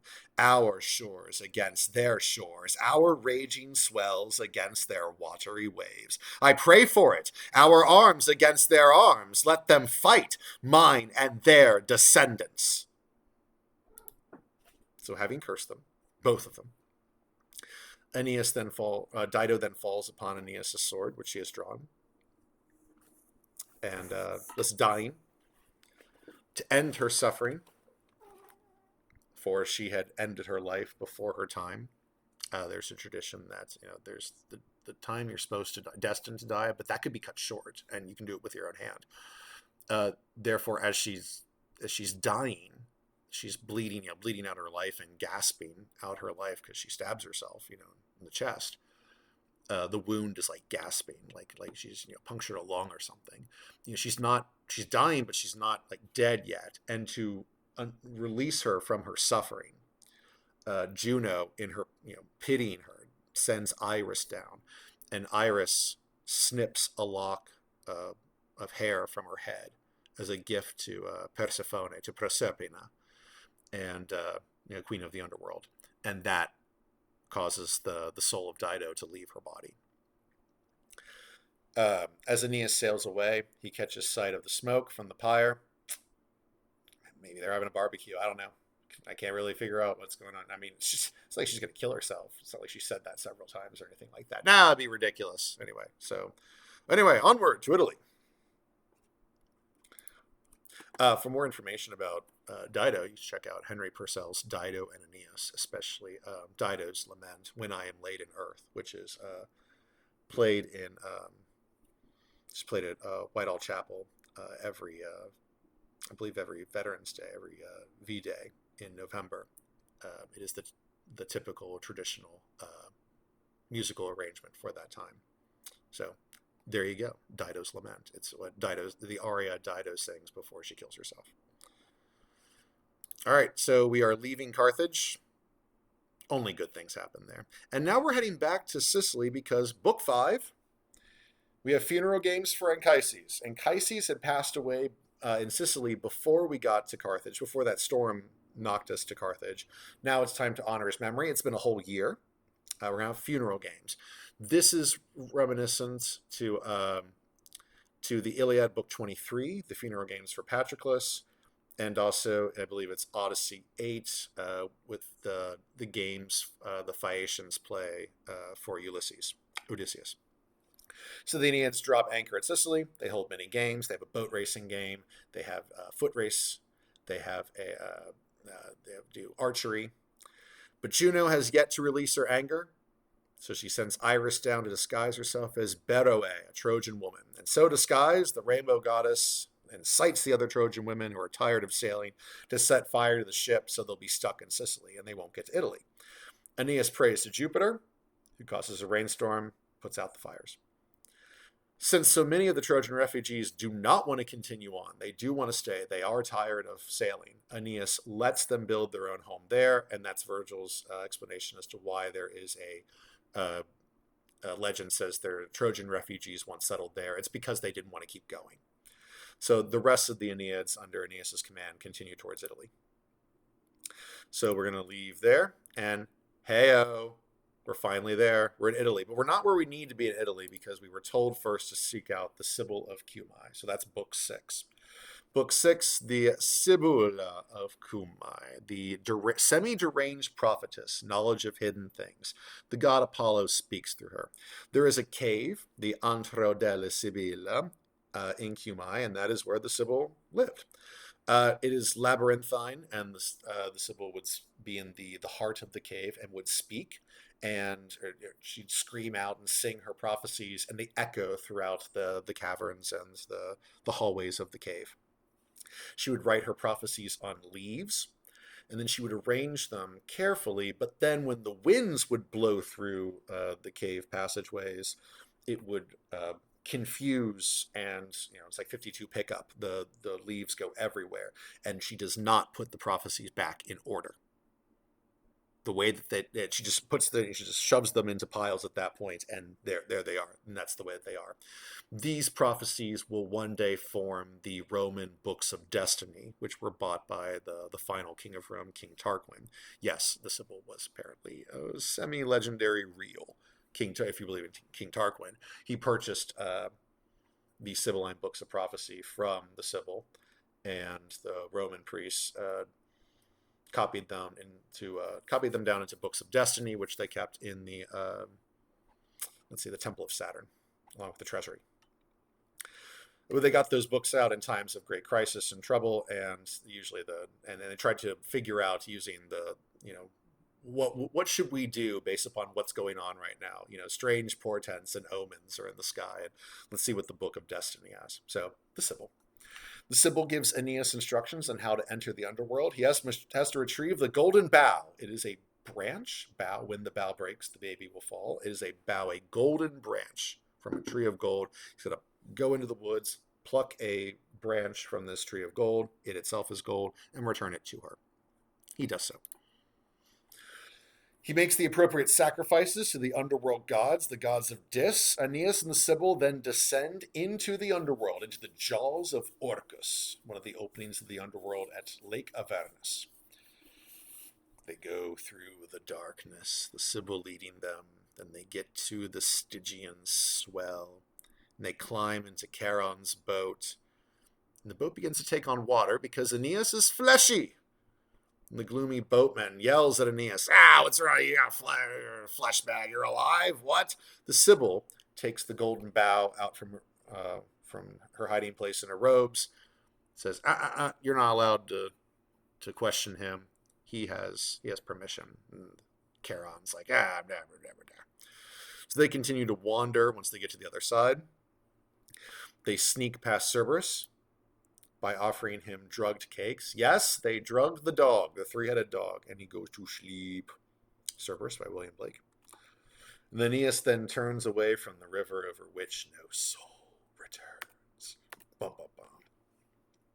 In the asphodel fields, the fields of mourning, he meets Dido, which is one of the more awkward places to run into your ex. In the underworld, specifically the fields of mourning. There because she's a suicide. Why is she a suicide? Oh, you, her ex, are the reason she killed herself. Yeah, I know, she's responsible, but she's going to blame you. Her wound is still fresh because she just got there not too long ago. Aeneas asks her, eyes full of tears, Dido, so forlorn. The story then that came to me was true, that you were out of life, had met and by your own hand. Was I the cause? Oh, do not leave my sight. But Dido, burning soul savagely glaring back, had turned with gaze fixed on the ground as he spoke on, her face no more affected than if she were immobile granite or Marpessian stone. At length she flung away from him and fled, his enemy still, into the shadowy grove.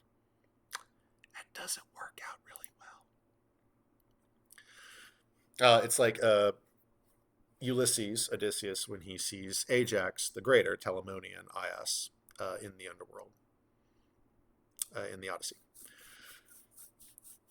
After seeing the infamous shades punished for eternity for their nefarious crimes, that would be Tantalus and Ixion, Sisyphus, those guys, Aeneas then enters the Hawaii of the underworld, Elysium, the Blessed Groves. He speaks to his father, Anchises. You get to go to the Blessed Groves, sort of the heaven of part of the underworld, if you have some connections to the gods. Anchises, his girlfriend was Venus. Therefore, he gets to go. Helen, daughter of Zeus, she gets to go to the Blessed Groves. Anchises shows Aeneas a parade of great future Romans. This was the reason Aeneas had to come to the underworld. Wait, what? Yes, Aeneas had to come to the underworld so he could see the future. Wait, that doesn't make any sense. Actually, it kind of does. As I said at the start, books 1 through 6 are the Odyssey books of Virgil's Aeneid. We are ending the Odyssey books. We sort of enter the underworlds, and then we're going to exit it. And when we exit the underworld, we're going to enter the second part of the Aeneid. So this is like Aeneas kind of comes to the underworld to die as a Trojan loser. He will be reborn when he departs the underworld and enters book 7, the latter half of the poem. Aeneas will be reborn as a Roman winner. So he has to go. Why does he go to the underworld? To see the future of Rome, die. The Trojan loser in him has to die. He has to come out the underworld on the other side, be reborn as a Roman winner. So he's going to see a parade of great future Romans. This is what it's for, son. This is why you have to travel and toil all those labors for those many years so we can get this, the future Romans. Especially, look at that guy. See that guy? That's Augustus, the guy who paid for this poem. Isn't he the most amazing guy to ever guy? With all the money he's given to pay for this poem, how amazing he is. In the midst of this parade, Aeneas spies a young man. And for some reason, points him out to his father and says, who is that young man? Or who will be that young man one day? He ain't born yet. Somehow he's in the underworld. And with tearful eyes, Anchises tells Aeneas, oh, never will any boy of Ilion, Trojan race, exalt his Latin forefathers with promise equal to his. Never will Romulus's land take pride like this in any of her sons, for you will be Marcellus. Way-o, you will be Marcellus? Never will any boy of Trojan race exalt his Latin forefathers with promise equal to his. Wow. Never will Romulus's land take pride like this in any of her sons. Oh my goodness, who is this guy? He must be amazing. The history books must be full of it. No, they're not at all. Not full of his exploits at all. Who is this Marcellus dude anyway? He didn't live very long. Died at the age of 19. Why is he exalted as being so great in Virgil's Aeneid? Because Augustus is paying the bills he's paying Virgil's bills, and Virgil puts Augustus's favorite nephew in this exalted place in the Aeneid to make Augustus happy, because Augustus is paying the bills. Marcellus was the son of Octavia, Augustus's sister. Augustus loved his nephew, marked him to be his heir. So he married him to his daughter Julia. Wait, wouldn't that make them? Yes, and he heaped great honors upon the boy. However, the boy died young at the age of 19 in 23 BC due to some sickness, although some suspect poisoning, maybe by Augustus's wife Livia. Anyway, ancient writers tell how when this part of the Aeneid was read to Augustus and to his family, Octavia burst into tears and then fainted at the sad reminder of her dead son. Virgil includes this in the Aeneid to please his patron Augustus. And then at this point, I'm going to go ahead and... each generation of the Aeneid seems to have a different view, and it oscillates back and forth. The pendulum swings. Is the Aeneid exalting in favor of Augustus? Is he in favor of the Roman imperial rule? Or is Virgil subversive? Is the Aeneid subversive? Is it actually anti-Augustan? Or is Virgil just a propagandist? Is Virgil just an imperial mouthpiece for the Augustan regime? Or actually, is it actually subversive? Is Virgil actually anti-Augustan? And it gets splits. I have found that One generation's like, oh, it's absolutely, he's a propagandist. He's an Augustan propagandist. Virgil's a hack. This is just showing how great Augustus is. But then the next generation comes by and they read things into it, and they read kind of between the lines and go, no, hold on. I don't know if you can read that this is good, like that this is supposed to make Augustus look great. Like, I don't know. Some of the stuff makes Augustus look pretty terrible. The next generation comes in and tends to side with the previous the one before it, of like, no, this is actually this Aeneid is Augustan propaganda, and so forth down the line. I believe the answer is both. I believe that the short answer is that Virgil is happy, like Horace, the other big Augustan poet, is happy, and Ovid is happy, etc., that the civil wars are over and they live in a time of peace. Like, Virgil experienced the civil wars.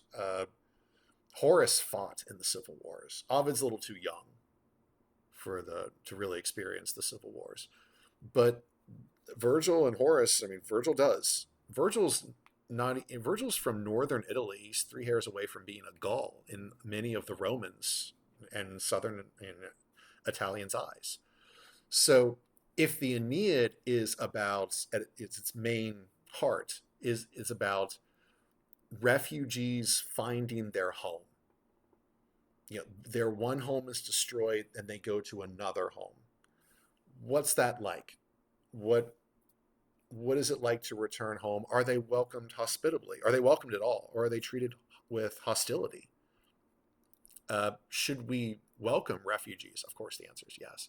That's what the second half of the poem is about. That is about making sure that, yeah, we should take in refugees and welcome them. Like, diversity is our strength, guys.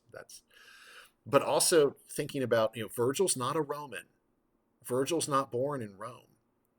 Virgil, he obtained Roman citizenship in his lifetime, but he's not really Roman. And some Italians might not even consider, Virgil to be a native Italian. Like, he's pretty far up north. Like, there are some people in the South, and I'm talking about in the ancient times, who would have considered him to be a Gaul.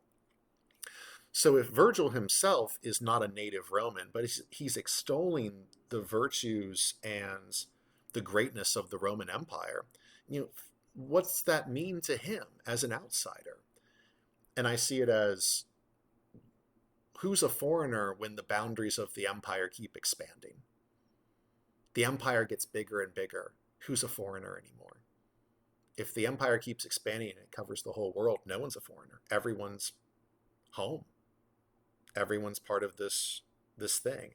So I think Virgil is subversive in that he's critical of some parts of the Augustan regime. Like, guys, this could turn bad. Like, I'm not for Augustus being totalitarian and in control. This can turn bad. But I am happy that there's peace. The civil wars are over. The second half of the Aeneid is very much, it reads like a civil war. Like, at times he says, what would cause these two people who are going to be like united by blood one day to fight so bitterly and so bloodily, in such a bloody manner? And here's one of the reasons why people think that the Aeneid might be subversive. So Anchises shows Aeneas the parade of future Romans. It is like a Roman funeral parade. So it is kind of like Aeneas's funeral in a sense. And these are his descendants who are showing up to his funeral, but it's going to be the future, whatever. Anyway, as Anchises ends the parade and takes Aeneas out of the underworld, there are twin gates of sleep, of which one, it is told, be of horn, by which an easy escape is given for true shades. The other, made of white ivory, all a shining, but through it fall streams to heaven the shades of the dead send. And when to these gates Anchises did his son and Sibyl as one accompany, talking all the while, he sent them by the ivory gate. So the ivory gate, the white gate of ivory, all a shining, is where the lying dreams, the false dreams go. Not the gate of horn. That's where the true shades go. Twin gates of sleep, horn and ivory. True dreams go through, true shades and dreams go through the horn. Ivory, fall streams, the shades of the dead send to heaven. Aeneas goes through the gate of fall streams. People are like, well, yeah, because everything he just saw was a lie. That's Vergil being subversive. I've also heard that Aeneas is not a shade, so why would he enter the gate of the true shades? Like he's kind of is not a real shade. He's kind of a false shade. So it's kind of up in the air. Aeneas then cut a path to the ships, and to his allies he returned. Then their course they keep by the straightest shore to Caetus port. Each anchor from the prow is cast, and stand the sterns upon the shore. We go from Cumae to Latium, Latium, Lazio.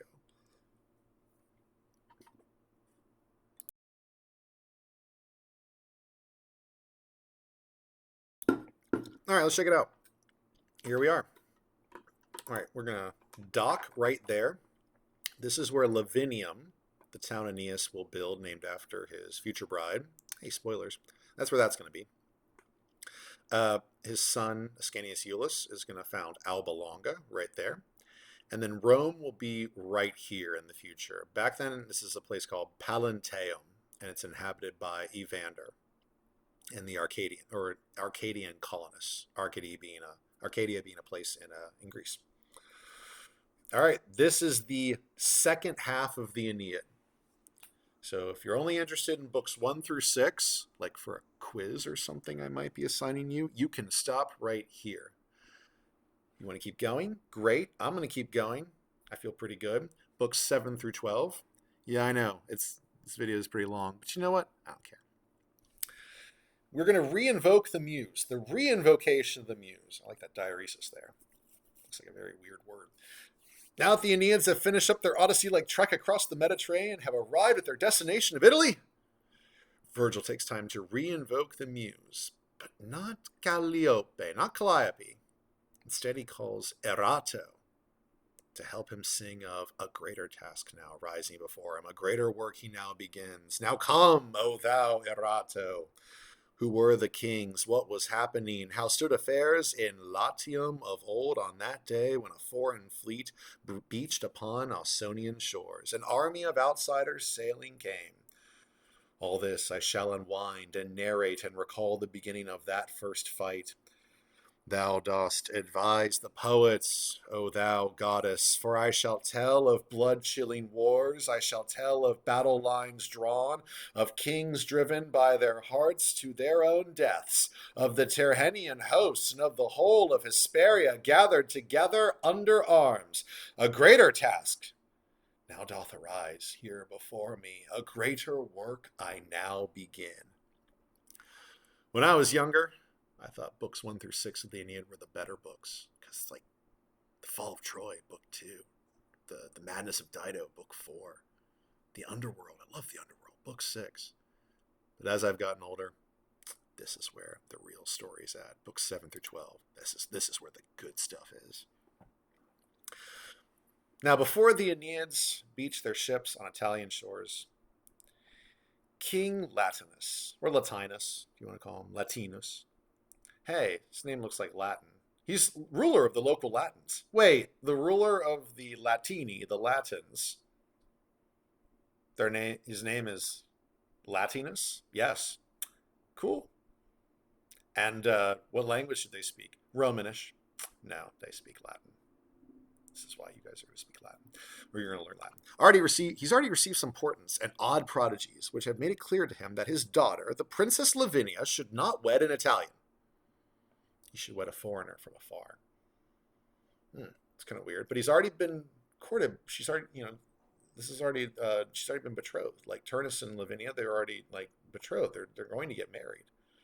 She's already been courted by Turnus. Turnus is king of the Rutulians, a nearby tribe. He's the most dashing hero in all of Italy.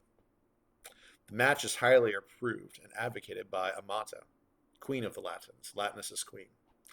She kind of has a thing for Turnus herself. So, despite the protestations of his wife, Latinus calls off the marriage of Lavinia to Turnus, king of the Rutulians. So, having set that up, the Aeneids arrive in Latium. Latium, some call it. It comes from Lateo, the hidden place. This is where Saturn hid after he was deposed by his son Jupiter. The Italian version of the myth. This is known today as Lazio, region of Italy. This is where Rome is. So the Aeneids beach their ships, and they put out upon a field a spread of food. They put this food on wheaten cakes, and these wheaten cakes act as tables. After devouring the food, the Trojans, in their ultimate hunger, in their starvation, turn their teeth to just devouring those wheaten cakes, those tables. Which Iulus remarks, innocently. He's like, hey, we've eaten our tables, we're so hungry. At which point Aeneas, just like the old harpy said. He, in the poem, I believe he says, just like my old father Anchises said. It's like, I think the harpy told you that in book 3. The prophecy is, or the curse, by the harpy Kalino in book 3. You will not find your homeland until hunger forces you to gnaw your tables. Well, they've just eaten their tables. Hey, prophecy's been fulfilled. Guys, we're finally home. We did it, everyone. We did it, Reddit. Woo! Trials and tribulations are over. I mean, it's not like, what? The Queen of the Gods is still mad at us or anything. Anyway, setting out 100 of his best ambassadors, Aeneas orders them to seek out the locals and make alliances. When the ambassadors meet King Latinus, the king realizes that Aeneas is the man of whom the omens foretold. So he announces the marriage of Princess Lavinia to the Trojan prince Aeneas. Unfortunately, Juno still ain't over it. She looks down from heaven and sees the Aeneids plotting out their city, making alliances with the locals. She gets angry again and decides that if she cannot change the events of fate, at least she can drag out the events and create a long, drawn-out and bloody war between the newly arrived refugees and the native peoples. A thing with which Vergil emphasizes is bad.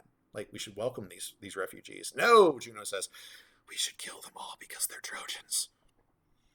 Declaring flectere si nequeo superos acheronta moebo. If I am unable to bend the will of heaven, I will move hell. Apparently, the gods will, the help of the gods can't do this for me, but I will go to the underworld. So she descends into the darkest reaches of the underworld to find Alecto. Juno seeks out the Fury Alecto. Sometimes her name is spelled with only one L. She orders the Fury to rouse the Italian tribes against Aeneas and the Trojan refugees. So Alecto goes to the upper world and drives Queen Amata insane. Now the goddess plucked one of the snakes, her gloomy tresses, and tossed it at the woman, and the serpent went writhing on, though imperceptible to the fevered woman's touch or sight, and breathed viper's breath into her. The sinuous mass became her collar of twisted gold, became the riband of her headdress. In her hair it twined itself and slid around her body. So Amata speaks out against Aeneas, and it rouses the anger of the Latins against these refugees. Alecto then goes to Turnus, disguised as an old woman, advises him to make war on Aeneas. But Turnus refuses because he's an upstanding, good sort of guy. But being so dismissed, Alecto in wrath, and a sudden trembling ran through the man's body even as he spoke, his eyes in a rigid stare, for now the Fury hissed with all her serpents, all her hideous faces, glancing round with eyes of flame as the man's faltering tongue tried to say more. She threw him back and raised a pair of snakes out of her writhing hair, then cracked and cracked her whip and railed at him. Look at me now! Look at these dreams of mine! I come from you, from the Black Sisters' home, and bring war and extinction in my hand! And with this she hurled a torch and planted it below the man's chest, smoking with hellish light. Lust of steel raged in him, brute insanity of war. The war continues to brew. Alecto then puts the finishing touches on her designs by going to Iulus young Iulus, Ascanius, who's hunting in the area around where they beached. In that same area, a sacred stag liked to graze and rest, known by all the locals, almost like a pet. He'd go right up to you and just eat out of your hand and nuzzle and so sweet. The Fury starts the stag from his resting place, and Iulus, not knowing this is a sacred stag, takes aim and lets fly an arrow. The stag is mortally wounded and runs back to his home. Well, the locals are extremely upset that this would happen. They see the arrow in their local sacred stag, and they're roused to anger. Alecto helps them raise a posse to find out who injured the stag. A large and armed crowd finds Iulus, realize he must have been the one that shot the stag. Trojan troops file out of the camp to aid their prince, and the two sides clash. Many are slain, including an old man, Galasus, who pleaded for peace between the two parties. Alecto then brags to Juno, who says, yeah, you're pretty disgusting, though, and you're probably going to be, noticed, so get back to the underworld. Job well done, but, you're pretty awful. You go down to the underworld with you. Juno then drops down. She's going to put her own finishing touches on this. She watches as the Italians bring the slain back to show Latinus what the Trojans did. They also shot the sacred stag. There, Turnus makes the case for war. Latinus is unable to calm the madness of his wife and the other women. He's unable to stop Turnus's warmongering. He's now unable to quell the bloodlust of the rest of his people and other tribes. All three things done by the Fury Alecto. He locks himself in his chambers and gives up his rule of state. Guys, do what you want. He refuses to open Janus's gates of war himself. Janus, the two-faced, not two-headed, two-faced Roman or Italian god of beginnings, doorways. There's a temple, as depicted here on this coin. There's a temple in Rome in which the Temple of Janus, Janus's gates of war. If the door is opened, you're at war. If the door is closed, you are not at war. Augustus, in his own memorials and monuments, brags about how many times he successfully closed the gates of war because there actually was peace. The Pax Romana. Latinus refuses to open Janus's gates of war, but Juno's just happy to do it herself, and she pushes the doors open, and thus the war begins. Book 7 ends with the Italian catalog, the Ausonian catalog. Maybe you've heard of this before. Here is the Italian forces mustered. The Mantuan poet begins what is known as the catalog of ships. The Italians, the catalog of Italians, is a account of all the Achaean ships which sailed to Troy. The Italian allies of Turnus, and who were the commanders, and how many troops they commanded. We have Mezentius, the evil exiled king of the Etruscans, and his son, Lausus, who's not a bad guy. Aventinus, a son of Hercules, the Roman version of the Grecian Heracles. He's wearing a lion skin, just like Dad. Catillus and Chorus, Arcadian Greek brothers from Tivoli. Caeculus, the founder of Praeneste, a son of Vulcan, who is the Roman version of the Greek Hephaestus. Clausus, leader of the Sabines and ancestor of the gens Claudia, so he's the original Claudian. Halisus, from the Aetolian stock of Agamemnon. Oh, interesting. Messapus, horse-taming son of Neptune. We don't know what happens to Messapus at the end. He just gets away, I guess. Oibalus, son of Telon by the nymph Sebethus. Of course he is. Ufens, from the mountain tribe of the Aequicoli. Umbro, priest and snake charmer from the Marsi. Ah, those Marsian snake charmers. Verbius, son of Hippolytus, who was reborn by the power of Asclepius. Apparently it was no longer a virgin. Turnus, king of the Rutulians. And then Camilla, warrior princess of the Volscians. She wields a bow, a double-bladed axe, runs faster than anyone. She runs so fast that she can run over the ears of grain without touching them. It's pretty fast. That's the end of book 7. Book 8 begins with Aeneas slumbering. And I could sleep at a time like this. You're about to be slaughtered. But he has a vision that Tiberinus, that's the Tiber, the god of the Tiber River, comes to him in his dreams. And the river god tells Aeneas that Iulus will rule a city, Alba Longa, at the spot where he, Aeneas, sees a giant white sow with 30 piglets. Additionally, the watery deity tells him to seek help from a tribe of Arcadian colonists under the rule of a king named Evander.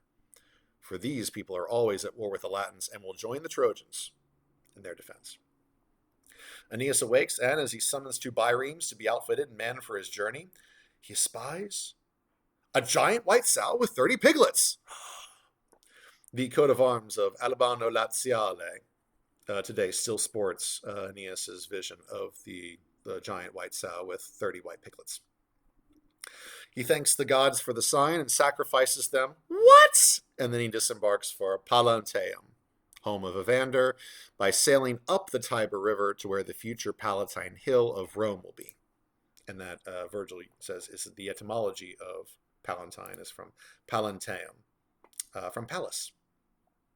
So leaving some ships there, he takes some biremes, which are two deck ships, two banks of oars, and they go up there to where Rome's going to be.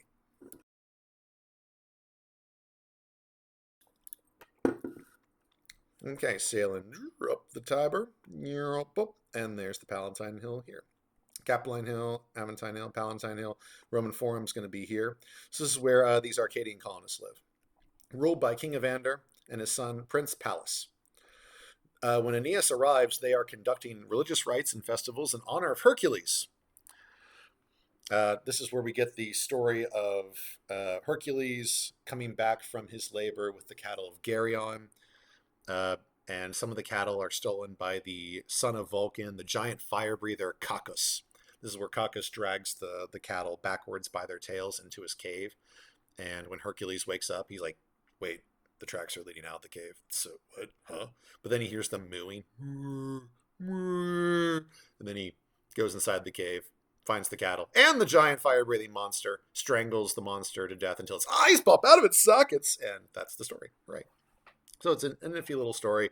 Vergil's very good with his Italian mythology, Italian legends. Like books 7 through 12 of the Aeneid are rich with Italian legends, stories, myths, and etymologies. Evander takes the Trojan hero, the progenitor of the Romans, on a tour of the place which will become Rome, though he knows nothing of its future. It's just like, oh, what a pretty place. They're like 7 hills, and actually there were more. No, I count 7, whatever. Anyway, there near the place which will be the Roman Forum, right here, Aeneas spends the night at Evander's home. So, aw, isn't that nice? As Aeneas slumbers among Evander's Arcadians, Venus frets over the dire situation of the war. She asks her husband Vulcan to forge divine arms for Aeneas. In an imitation of Homer's Shield of Achilles, so it's another ekphrasis, a long description, a detailed description of an item, Vergil describes the Shield of Aeneas. It's Homer's Shield of Achilles, Vergil's Shield of Aeneas. So the lame god crafts a magnificent shield and inscribes scenes from future Roman history all along the outside. We get Romulus and Remus, the war with the Sabines, etc. The scenes culminate with Augustus Caesar's victory over Cleopatra and Mark Antony at Actium. So Roman order triumphs over foreign chaos. I believe yesterday was the anniversary of Cleopatra's suicide, death or /suicide, whichever you want to believe, with the asp, right? She died in 30 BC. All these images on Vulcan's shield, his mother's gift, were wonders to Aeneas. Knowing nothing of the events themselves, he felt joy in their pictures, taking up upon his shoulder all the destined acts and fame of his descendants. Just like he lifted up his ancestor Anchises on his shoulders, he now takes up his descendants on his shoulders too.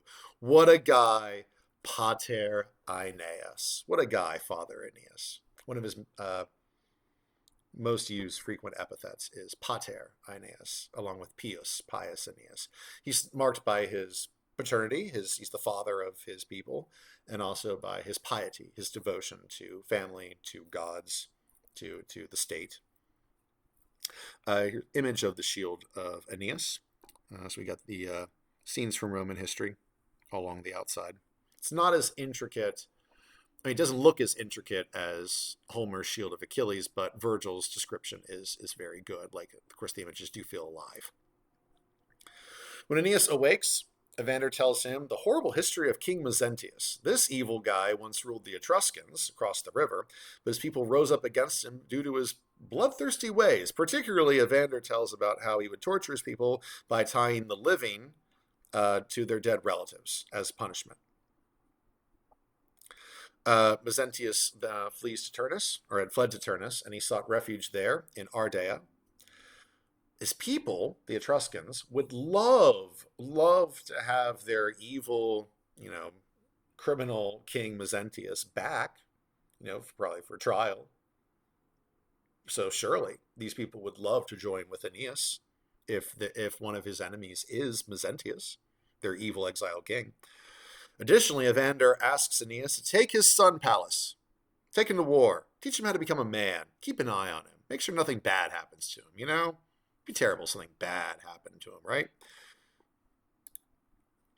Meanwhile, back at the Trojan camp, Turnus is visited by Iris, who's of course working for Juno, and encourages him to attack the Trojans. This is the start of Book 9. Taking this divine given advice with enthusiasm, Turnus leads an assault upon the Trojans and the Trojan camp. The Trojans fall back behind the walls of their camp, a thing which angers Turnus. Trojans and their walls. Yeah, we haven't heard that before. He decides, all right, you're going to hide behind your walls again. I'm going to set fire to your ships. It is at this moment that a promise Zeus or Jupiter had made to his mother Cybele, in whose grove on Mount Ida the trees had been cut down and made into planks to craft the Aeneid ships for their voyage, back in Book 2. This prophecy has now been fulfilled. As the Ausonians attempt to burn the ships turn into multiple sea nymphs. Like, I think each ship turns into many sea nymphs, not just each ship turns into one sea nymph. So just like a gaggle of sea nymphs, and they swim away. Turnus takes this miracle to mean the gods are robbing the Aeneids of any escape, not realizing that it actually means the gods are acknowledging that the Trojans are finally home and they shouldn't go anywhere. So he decides to besiege them in their camp. He claims he doesn't need 10 years. He doesn't need any wooden horse to utterly defeat these Trojans. Take them on myself. All right, the story of Nisus and Euryalus. As the Italians besiege the Roman camp, Nisus and his dear comrade in arms, Euryalus, decide to leave the safety of the camp during the night, sneak through the Ausonian camp to reach Aeneas to tell him to quickly return because they're being besieged. This is an imitation of Book 10 of the Iliad, in which Odysseus, here in the story he would be Ulysses, and Diomedes sneak through the Trojan camp to gain some intel. They kill a whole bunch of Thracians, including King Rhesus, and then steal his horses. This is going to be an imitation of that. So as the two of these guys sneak through the Ausonian camp, they decide to slaughter several warriors while they are slumbering. While engaged in this bloody work, Euryalus decks himself out in looted arms because he likes that bling, including Messapus' shiny helmet. So dripped, they then make their escape. It is this helmet of Messapus's which catches the moonlight, and a cavalry squad, 300 strong under Vulcan's command, are thus alerted, and they surround the Trojan warriors. Nisus gets away, but he realizes too late that Euryalus is not right behind him like he thought, so he runs back to help. He finds that Euryalus has been surrounded by these horsemen. He takes out 2 men with his javelins at a distance, but then that only causes Vulcans to get mad, and he runs Euryalus through. So Nisus returns, takes out 2 guys, but then sees Euryalus killed. Nisus loses it. He runs at Vulcans and plunges his blade into the man's face as he himself is pierced by many spears and darts. His body falls upon the body of Euryalus. They die together. And Vergil extols them as this is the exemplars of warriorhood. This is what it's like to be, true Grecian warriorhood. So dawn rises. The Trojans awaken. And they see Nisus and Euryalus' severed heads being paraded on pikes by the Ausonians before their camp. The sight is particularly shocking to Euryalus' mother, who shouts lamentations to the Italians. How could you do this to my boy? Look at how they massacred my boy. Trumpets blow, and the Ausonians attack the walls. But them Trojans know how to hold a wall. Fighting breaks out everywhere. Many heroes fall. Turnus ends up alone inside the Trojan walls, and he kills many as he is surrounded and battered on all sides. Finally, he jumps from the rampart, as depicted here, into the Tiber River, which happily receives him, and he swims back to his troops. See you later, guys. Peace out. I'll kill more of you tomorrow. And that's the end of Book 9. Book 10. Jupiter summons a council of the gods and asks, why is there war brewing in Italy? I specifically forbade a war to brew in Italy. Venus steps forward, points to Juno and says, it's all her fault. Juno steps forward, like her best guilty Abbey boy. Me?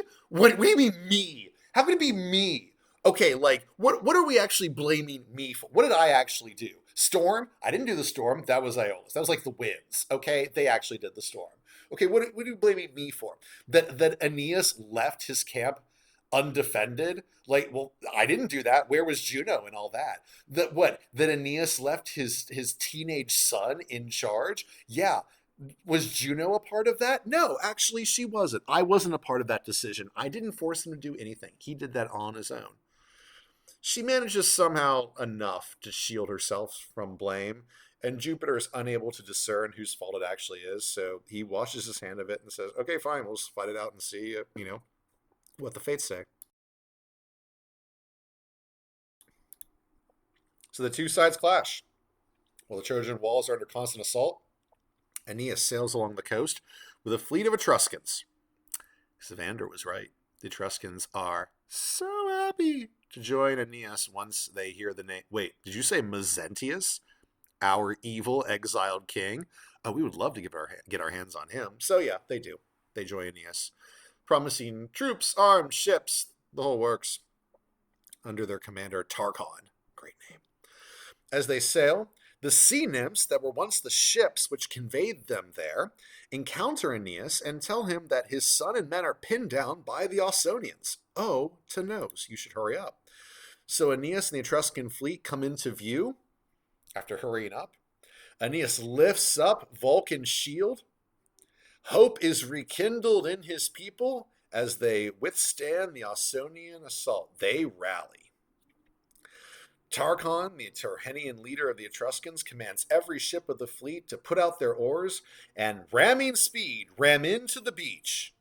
Don't stop, just ram into the beach. And they do so. And the Arcado-Etruscan alliance under Aeneas' command rush the beach and attack the Ausonian ranks. Many are slain. The fighting is bitter and fierce. Pallas fights valiantly. He slays many foes, but then he faces Turnus in single combat. Pallas rushes his superior opponent. The young prince casts his spear. The spear goes through Turnus' shield and grazes his torso. Pallas then, while running, and the spear was in motion in the air, he draws his sword, shouting the whole while. Turnus mocks Pallas' weak cast and says, I've got a spear of my own. He throws his own spear. The sharp point passes through Pallas' shield and goes into his chest, so killing him. Turnus, is depicted here, stands over Pallas and exults in his victory. Ha ha, you weak, puny child, son of Evander, you never should have stood up against me. I'm a real man. He then takes a sword belt from Pallas' corpse as a trophy. Nice sword belt, bro. The poet then tells us that Turnus, if he knew the future, would wish that he would never have taken that sword belt. Hearing that Pallas has been slain, Aeneas goes into a bloodlust. He slaughters his foes, even those who surrender to him. This is very similar to Achilles slaughtering Trojans in Book 21 of the Iliad as he chases them to the river, to the Xanthus River, the Scamander. Even the Trojans that, take me alive, son of Peleus. No, you should have thought of that before you killed Patroclus, etc. He cuts his head off. Same thing. Aeneas, you should have thought of that before you killed Pallas, cuts his head off. Now that the assault has lessened, Iulus leads the Trojans, the teenager, yes, from the gates of the camp to join the battle. Meanwhile, on Mount Olympus, Jupiter teases Juno and asks her husband brother to allow her to save Turnus. So Juno turns to Jupiter and says, please, can Turnus not die? Jove the father denies saving Turnus from his inevitable end, spoilers, but allows her, Juno, to prolong the time until his death, so it be not so imminent. So it's not like in the next hour or so, like wait a day or two. She drops down from heaven's height and creates from spectral mist, ain't that Venus's trick, a shadow in the form and likeness of Aeneas to lure Turnus away from the fury of battle. Turnus follows the shadow onto a ship, and Juno, unmooring the ship and setting it out to sea, conveys the ship to Turnus's home to Ardea, so he is thus saved. Meanwhile, Mezentius is going all through the field, causing a ruckus. He charges the Trojan line and slays many. His attack is so ferocious that men who wish to take him on are afraid to do so, so they attempt to kill him at a distance. Aeneas marks Mezentius on the field and calls for him to fight. Mezentius promises that Lausus, his son, will take what he strips off the corpse of Aeneas. And so he makes his cast. The spear rebounds off the divine shield, because it's the divine shield. Aeneas throws his spear, and the point passes through the Etruscan shield and bites through the cuirass. Ha-ha! Aeneas then draws his sword, moving in for the kill, when Lausus, fearing for his father, as evil as his father is, jumps in to take on Aeneas and defend that evil father who limps away, leaving him to die pretty much. Aeneas stabs and kills Lausus. As the youth dies, Aeneas, the darting captain, feels pity for the youth's filial piety and the devotion that he has to his father, despite how evil his father is. By the way, where is that evil father who limped away and allowed Aeneas here to slaughter his son while he runs off? This is the end of Book 10. Upon hearing that his son was slain by Aeneas, Mezentius returns to battle, though he is injured, and he challenges Aeneas to single combat. He shouts that Aeneas did the only thing that could really kill him. That would be slay his son, his heir. As evil as Mezentius is, he still has kind of a code. Somewhat, a little bit, some small sense of honor, maybe. Maybe. He still rode back. He didn't keep fleeing. He went back to avenge his son. Still riding his horse, Mezentius casts javelin after javelin at Aeneas. Of course, he ain't going to fight fair. But Aeneas, he's got divine armor. He ain't exactly fighting fair either. The divine armor holds strong against the assault. Finally, Aeneas gets tired of this game. How can I end it? Well, take out the horse. So he casts his spear at Mezentius' horse. The animal throws his rider. Both rider and horse become entangled.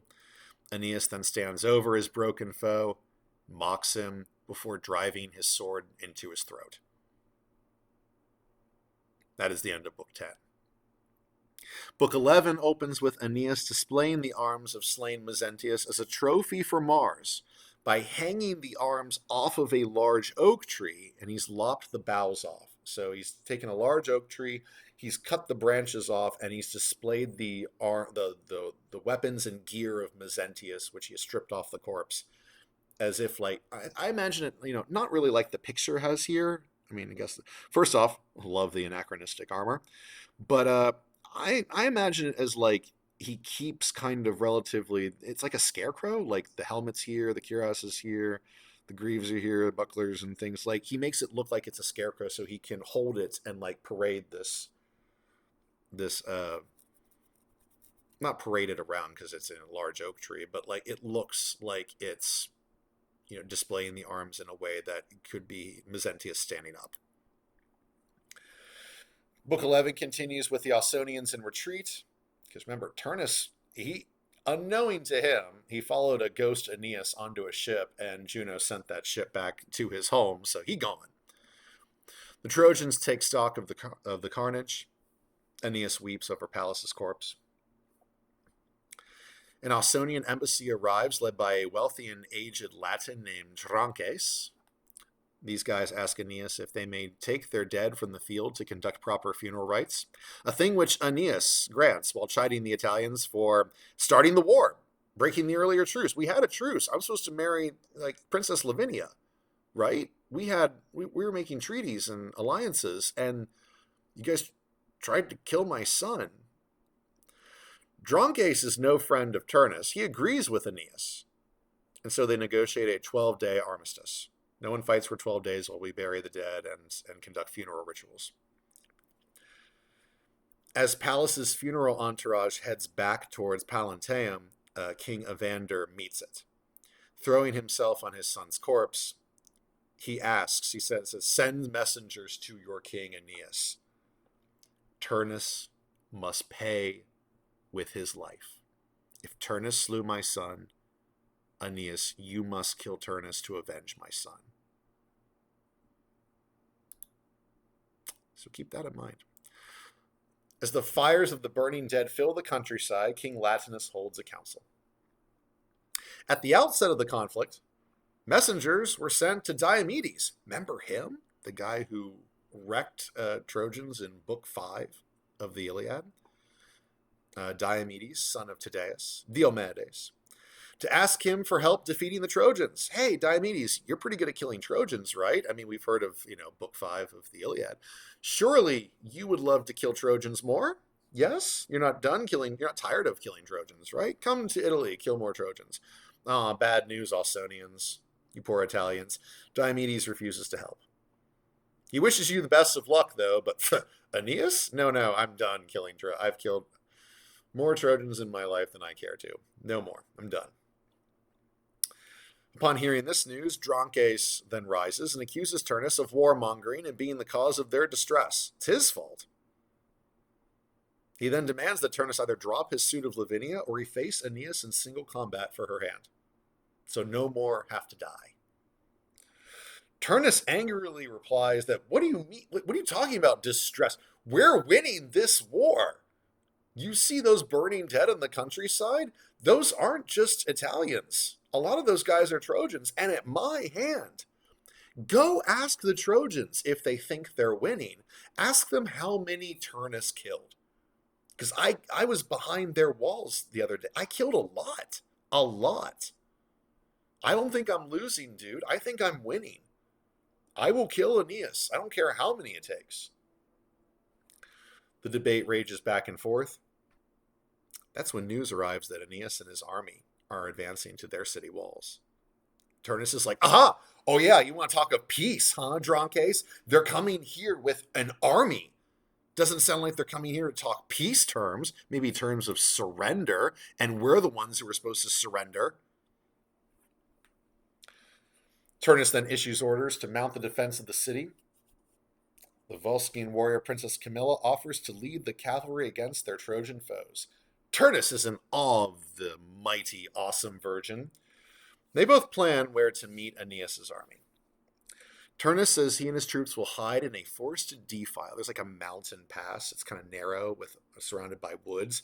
He and his army will hide in that forest that's right in front of the city and await Aeneas' army to pass through. Meanwhile, Camilla's Volscian cavalry will take on Aeneas' cavalry in the field before this defile. While the main army marches through the wooded mountainous pass, that's when Turnus' army will spring the trap, take on Aeneas' infantry. You, Camilla, you destroy their cavalry. While the forces approach each other, the goddess Diana, in Greek she is Artemis, summons one of her huntress nymphs, Opis, and tells her to watch over Camilla, whose history Diana briefly relates. Look at this painting. Camilla's father is Metabus. The story goes that in order to save Camilla from some marauders, he ties baby Camilla to a spear and then says a prayer to Diana. If we get away safely, I consecrate my baby girl as to be one of Diana's virgins. He then throws the spear with the baby attached across the Tiber River, thus saving her life, and thus the oath is, that's the oath. So Camilla becomes one of Artemis's virgin huntresses. She's described very much like an Amazon. She's very much like Penthesilea. Remember, she wields a double-bladed battle axe and a bow. She's also got one boob bared for ease of fighting. Anyway, Diana's telling Opis all of this. And when she finishes, she opens up her quiver and gives one vengeful arrow to Opis and says to the nymph, use this arrow to kill anyone, Italian or Trojan, who wounds Camilla. Off you go. Battle is then joined, and fierce fighting begins. Camilla, one breast bared for fighting ease, and brandishing a double-bladed axe and bow, wreaks havoc across the field. Until an Etruscan named Aruns catches sight of her and decides to take aim with his spear. She's just slaughtering everyone. She's going through hacking dudes to bits, while Aruns off on the side prays to Apollo that he both slays Camilla and that he sees his homeland again, and he lets his weapon fly. Apollo decides to grant half of the prayer, not the other half. So the spear hits Camilla beneath her bared breast, and the iron javelin point bites deep, blood's gushing out of her. Opis then takes aim at Aruns because Diana told her to. Anyone who wounds Camilla, okay, that guy just wounded Camilla, takes that vengeful arrow, sets it into her bow, pulls the bowstring so far back that the tips of the bow almost touch. And then she lets fly.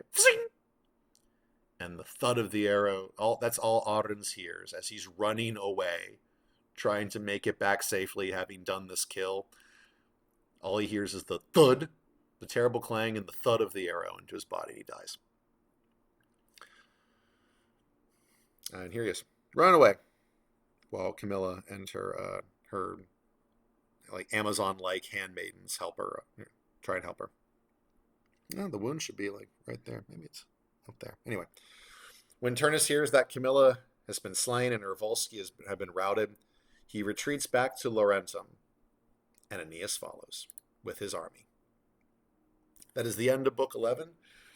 Book 12, the final book, opens up with Aeneas' army besieging Laurentum.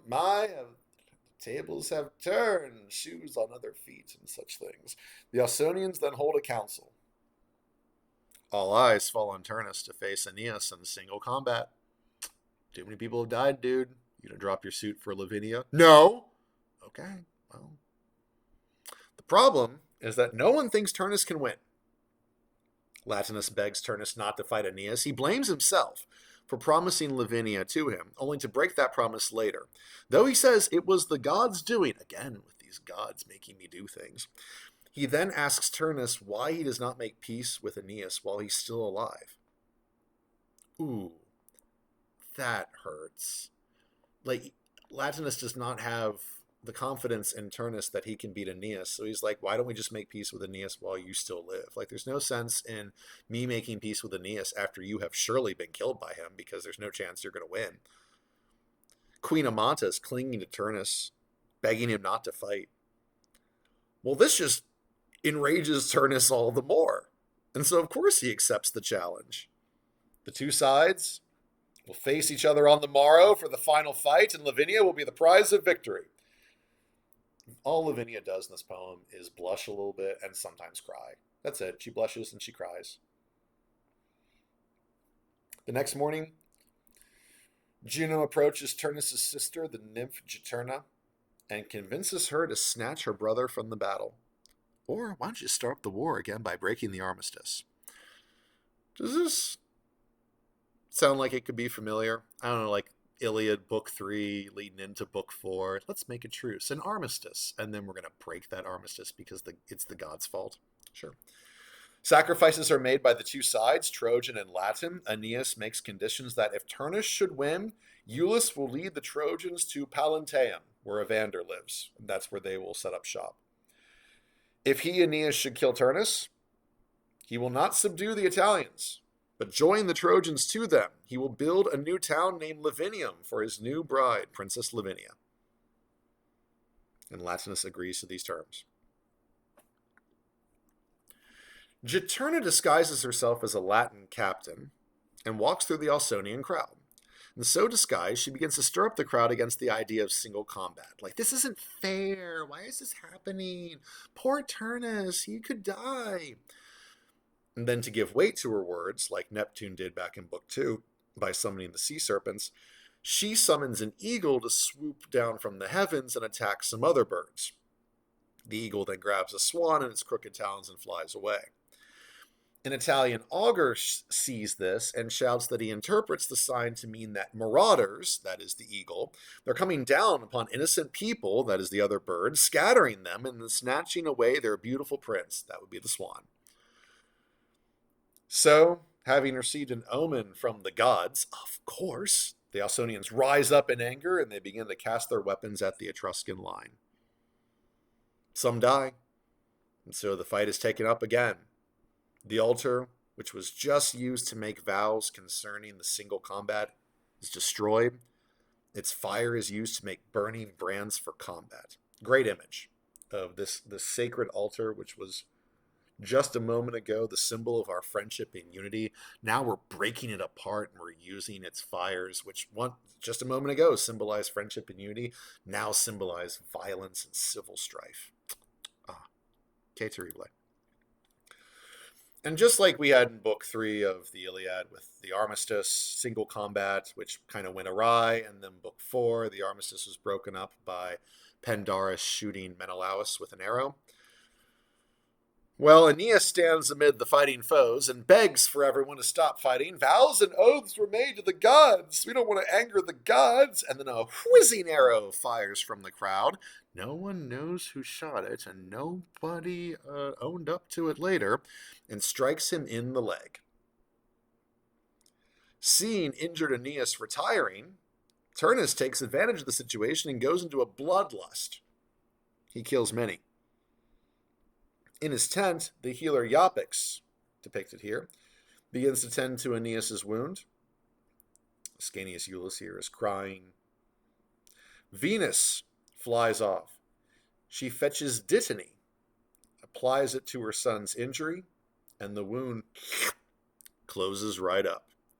He's a little bit weak still on that leg. Like, he still feels the injury a little bit, but he's almost right as rain.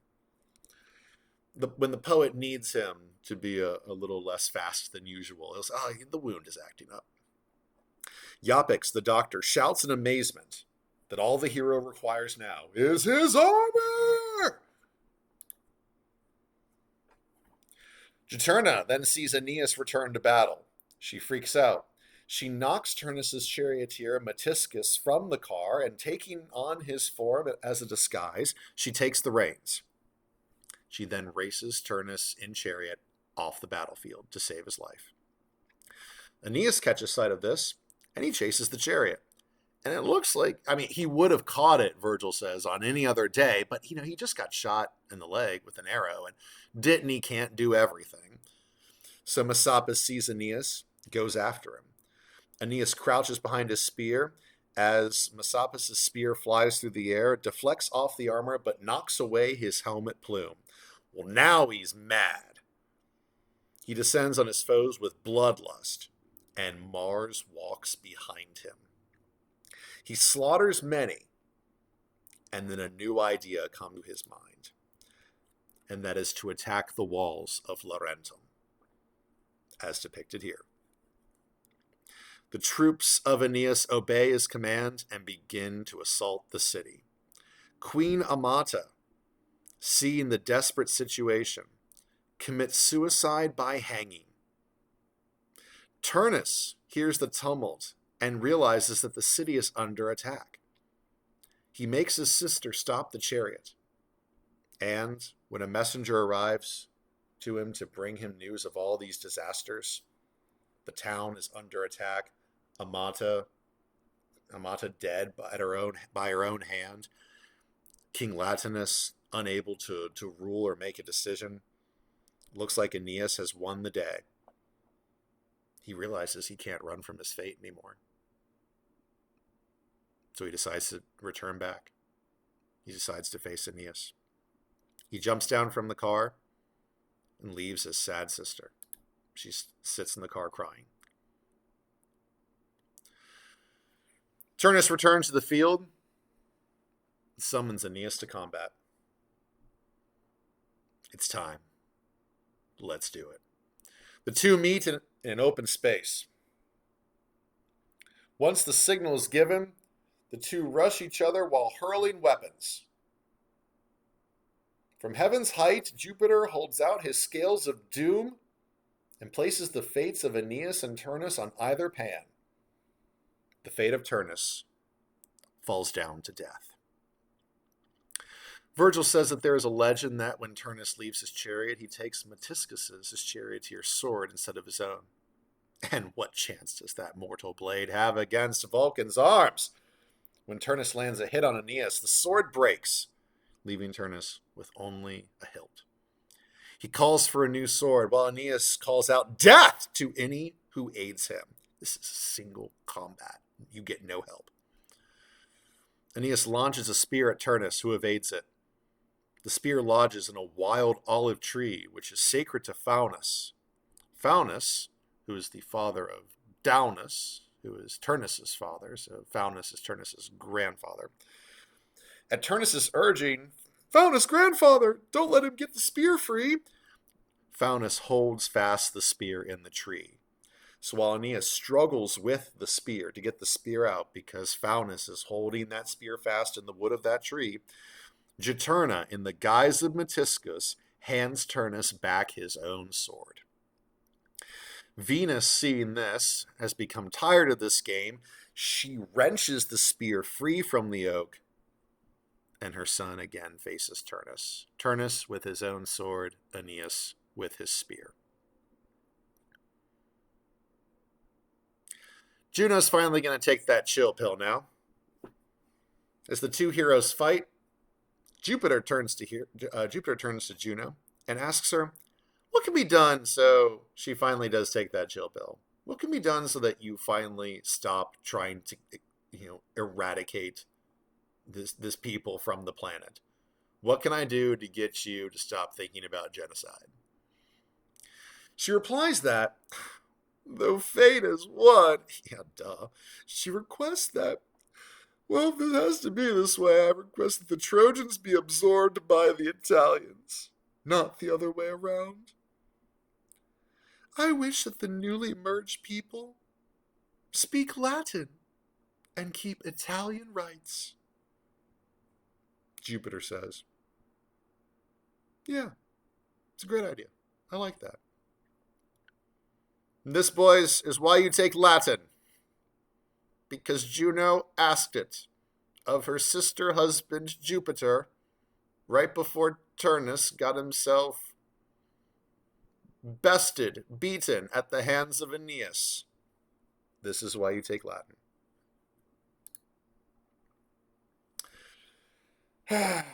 So Turnus is defeated when Jupiter sends one of the Dirae, twin fiends, to stop Juturna from interfering. The nymph tearfully departs when the demon turns into an owl, which apparently is freaky, and keeps her from the fight. Aeneas, armed with his spear, calls out to his opponent, who is armed only with a sword, that the contest is not for who wins a running race, you coward. This contest is for one of our lives. Why are you running? Dude, you only win by, killing me. I'm right here. Where are you going?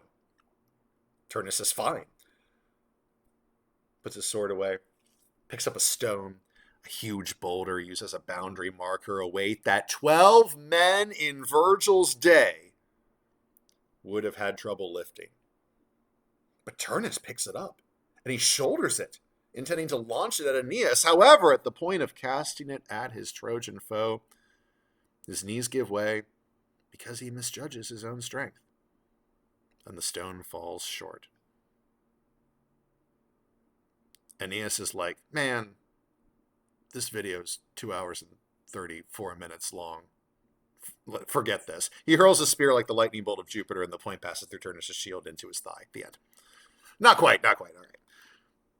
Turnus lies defeated as Aeneas stands over him. Wait, I've seen this before. Where have I seen this before?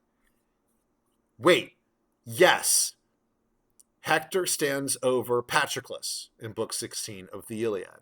Achilles stands over Hector, Book 22 of the Iliad. Turnus stands over Pallas, Book 10 of the Aeneid.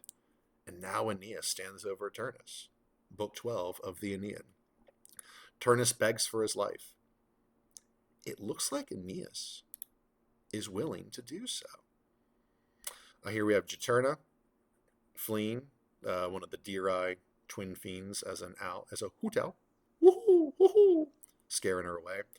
Here we have Venus, little Pluto, little Cupid, probably Vulcan, maybe Jupiter. And here we have Turnus down here. Obviously, he's defeated, as the title Enne Vinceturno says. And there's Aeneas up there. So Turnus is defeated. Looks like Aeneas is going to spare him. Wouldn't that be nice? Wouldn't that be great? Wouldn't that be magnanimous of Aeneas? He was once a Trojan loser. He went down the underworld in Book 6 and arose reborn as a Roman winner. What is this Roman winner? This sort of... Some people have said that Aeneas could be an avatar of Augustus. Supposed to represent Augustus. What does this righteous, patriarchal, paternal, pious, devoted man do?